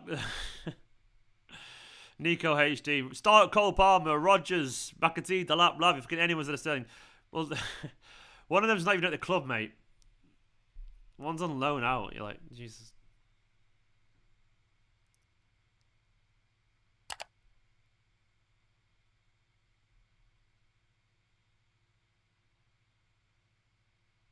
City gonna bottle it all. Bloody hell, Florian Daniel.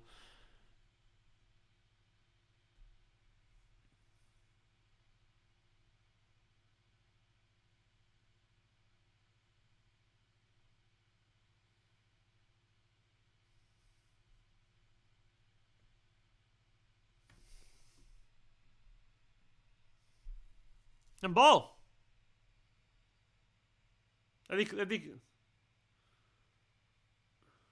They're not giving that, are they?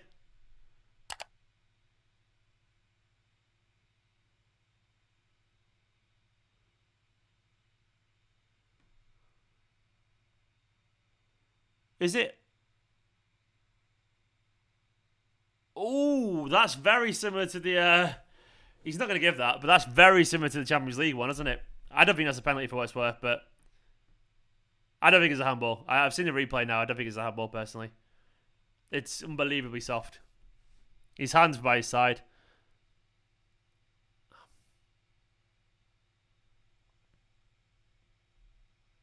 It would have been a harsh pen, I agree. Well, yes, of course, if we lose the league, we're embarrassing. But why would you even raise that right now? Like, what? If we suddenly lose 7 games in a row, yes, we are. But like, that's not going to happen.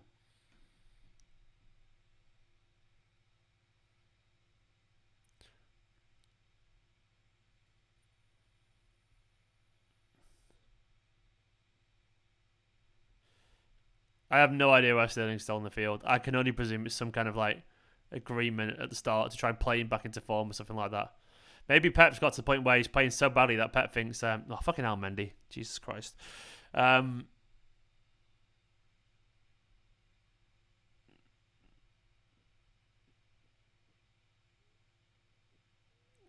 Yeah, hysteria. It's Harry. I don't know. People are just.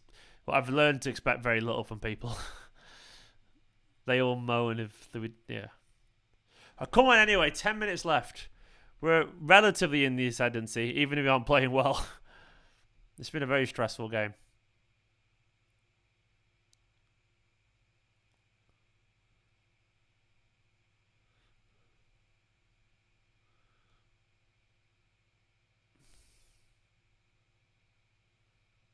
Cornferner.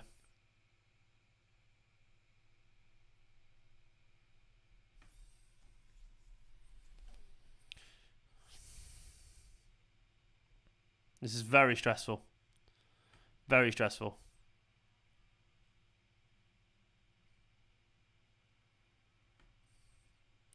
Finally, a shot on target.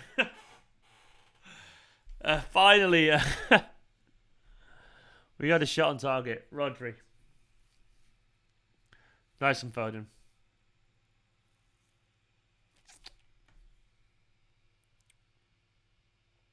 Yeah, hasn't caught it properly, has he?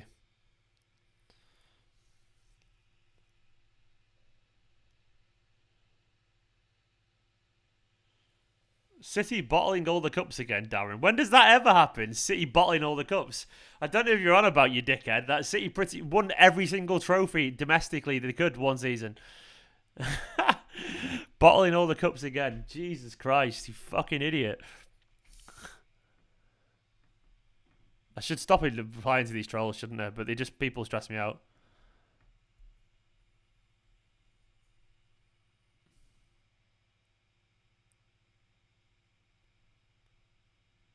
Yeah, I'm aware it's 1-0, Darren, in one game. That does not mean we're bottling all the cups, does it? We've just gone through another cup, haven't we? I'm pretty certain we just did like 3 days ago.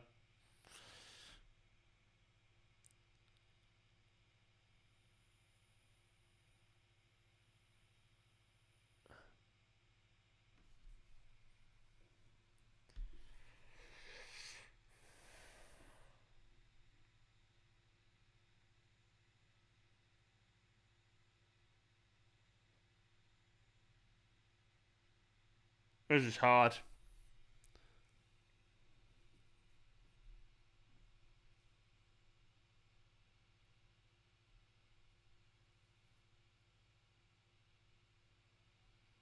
Oh, shit. Raheem. He's absolutely skied it. No, he's offside.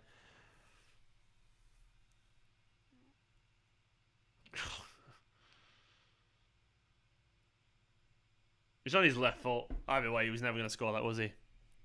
He's offside, so he doesn't count anyway, but...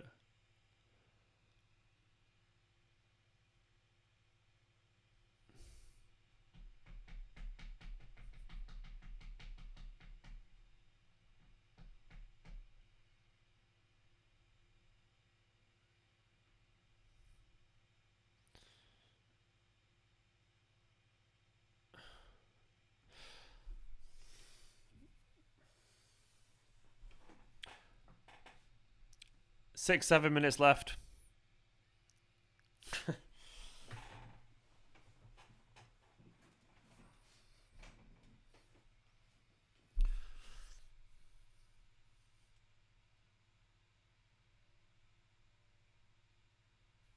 I'm sure there'll be totally reasonable reactions if we don't win this game.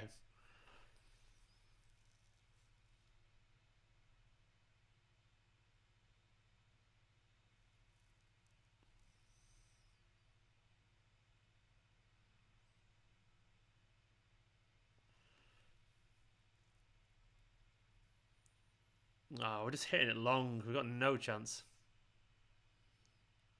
Go on, Jesus. Rudiger's done really well there. Really well.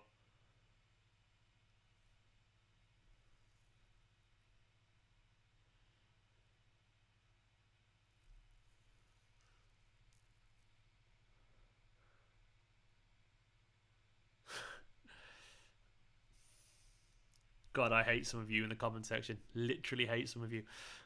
I think I'm too old. I'm too old to watch some teenagers moaning sometimes. I'm too old for it. You just make me want to, yeah, scream.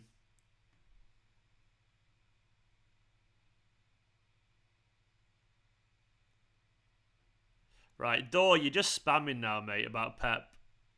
Stop it, Door, or I'll put you in timeout.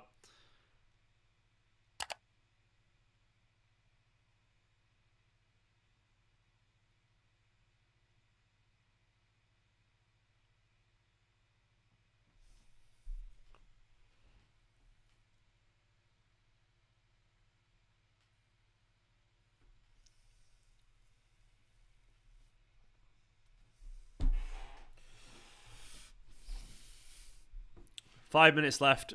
5 minutes left. Maybe 6 or 7.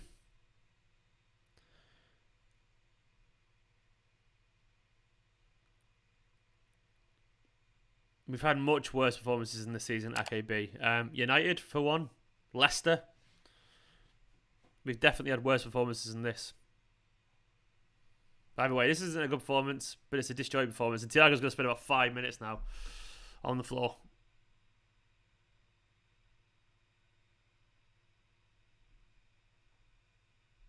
Pep out.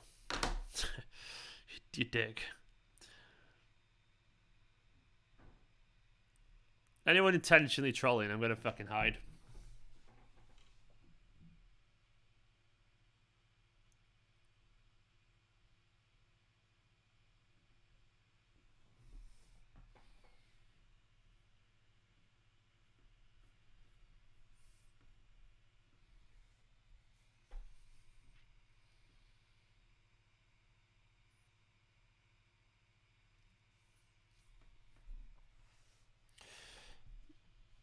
I do wonder. I'm trying to think why Guardiola wouldn't take Sterling off. I'm generally trying to wrap my brains. I'm wondering if he's concerned about De Bruyne's injury and he doesn't want to risk an injury for another key player. I don't understand it. I'm wondering if he's doing something like that. I wonder if he's agreed to give Sterling 90 minutes today. I don't know. I'm just trying to work out. I don't know. I'm not sure I agree for what it's worth, but I'm just trying to work it out because all I can do. Because he obviously doesn't deserve to be on the pitch.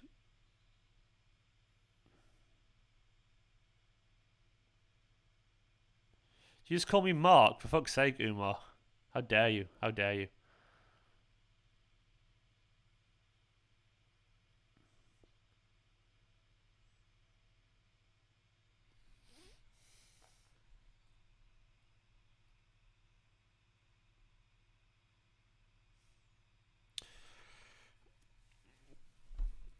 It's very frustrating not seeing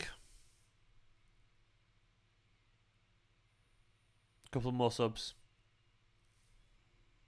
One game too. This feels like one step too far, doesn't it?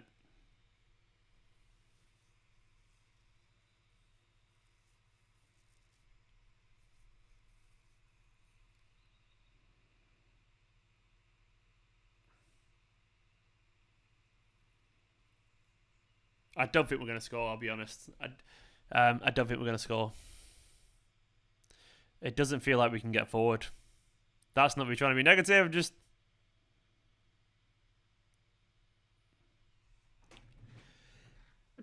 Excuse me.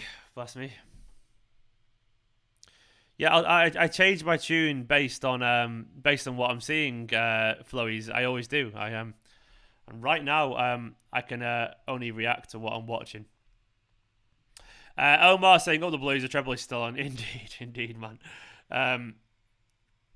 Indeed. Foden, another lovely turn and another cynical foul. Big love to you, Omar, man. We're not over yet. It's not over yet. Let's see. Let's see. I don't think we quit. I just don't think we've been good. I don't think we really have the answer. I feel like we haven't really got. We're just we're not really sure what to do. 5 minutes. Okay, that's decent. 5 minutes. I still don't think we'll score, if I'm being honest, but it's certainly possible. It's certainly possible.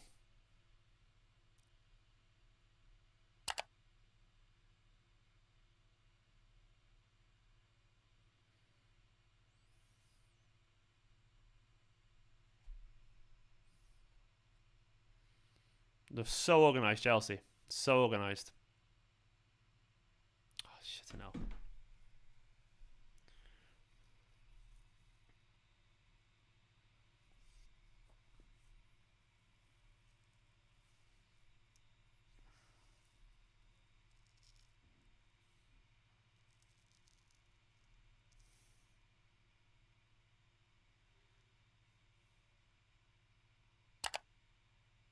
Four minutes left. I'm not even sure if we're going to actually create another chance. That's the thing.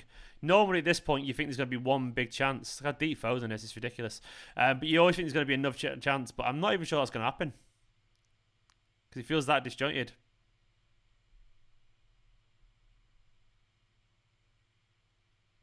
Stephen on for Sterling. Yeah.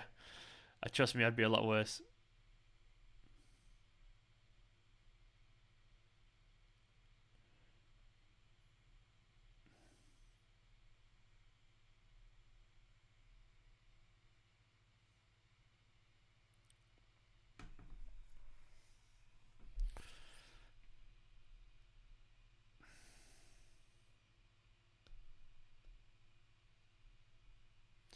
It looks a step too far today, doesn't it?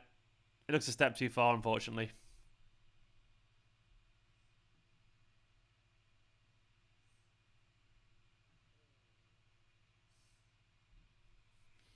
Yeah, we haven't got the Pep is an idiot. There's many things Pep is. An idiot's not one of them, is it? Let's be honest. He's offside there. Fuck off. Fuck's sake. He's off. It's fine. It's off.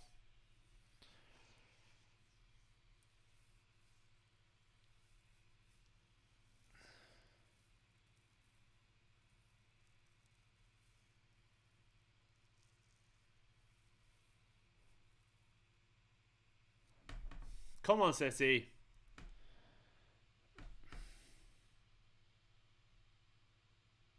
Alex, you're gone, mate. You're lying.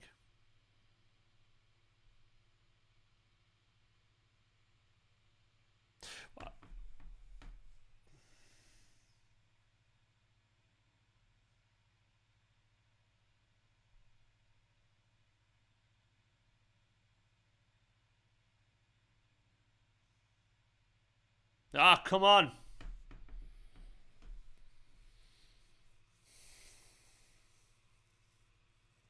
Why is everyone lying about the scores? Don't be dicks. Ah. Last chance.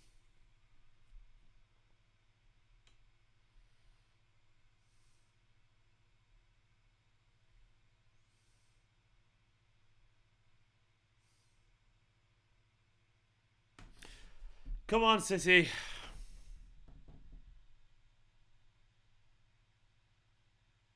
Ah, that's the chance. Rodri's chance. That was it. The only minor chance we've had.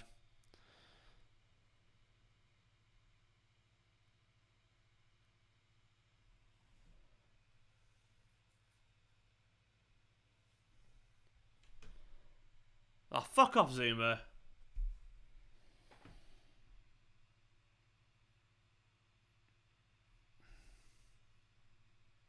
That's over, isn't it? It's over. There's no way we're scoring now. There's no way.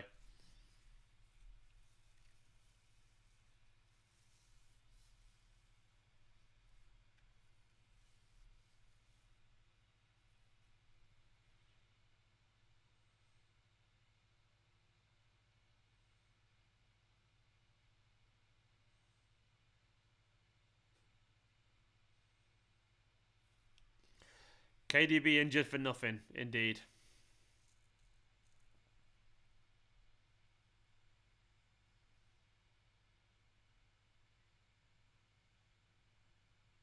Our club is a joke. There's many things Man City are. A joke is not one of them.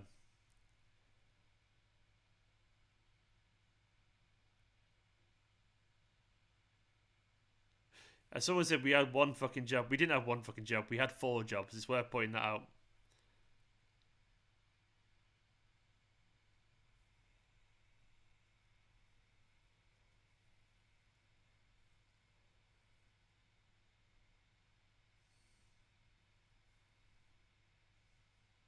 Oh, this is poor.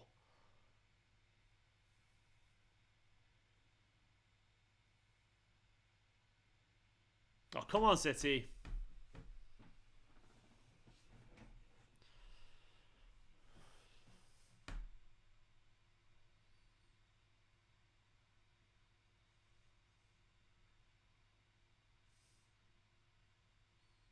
Not even close today. Not even close to scoring.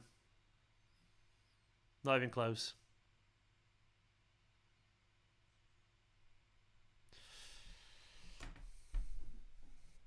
It's over.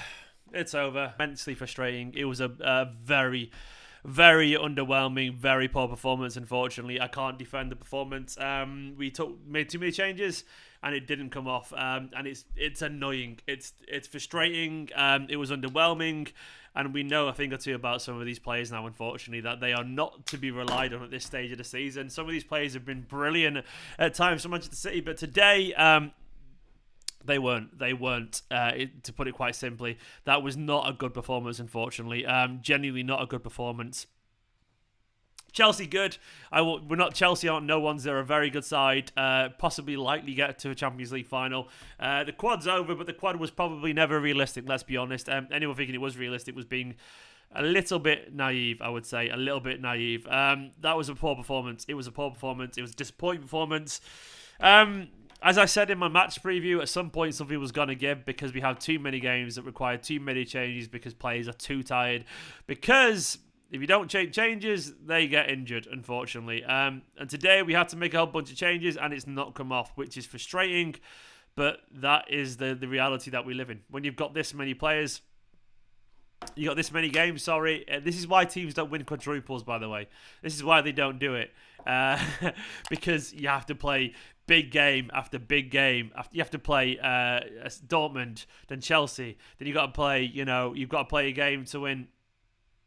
You got to play a game to get back in the Premier League. You got to play Villa. Then you can't rest that team, so you got to try and win the Premier League. Then you've got Spurs the weekend after that in a final. Then you've got a Champions League semi-final coming up. So this is why teams don't win quadruples, I guess. It's not an excuse. It's just pointing out that we were poor, but this is probably why we were poor. Big Johnny, I can't be positive about the players today. Bad. Yeah, I agree. We were bad. I can't be positive about it at all. At least we don't have to hear the talk about the quadruple anymore. That is over. That is over. I'm not. What I will say is now we will see strong teams against Villa and obviously Spurs as well. We will do because we have to. Yeah. Don't ever say Etihad South again. No, I will do because we're there all the time. Because it's tongue-in-cheek. You can say it. And just because it's the Etihad South doesn't mean we have to win every game there, does it? You know? We don't win every game at the Etihad either, so it doesn't make it. It's a joke. It's a joke. You know, so I will say the Etihad South because it's funny. You know? Worst performance in 3 years. No, it's not even the worst performance this season, Jimmy Five Chins. Why do we have to find sentences like this? It was a poor performance, but Leicester was worse.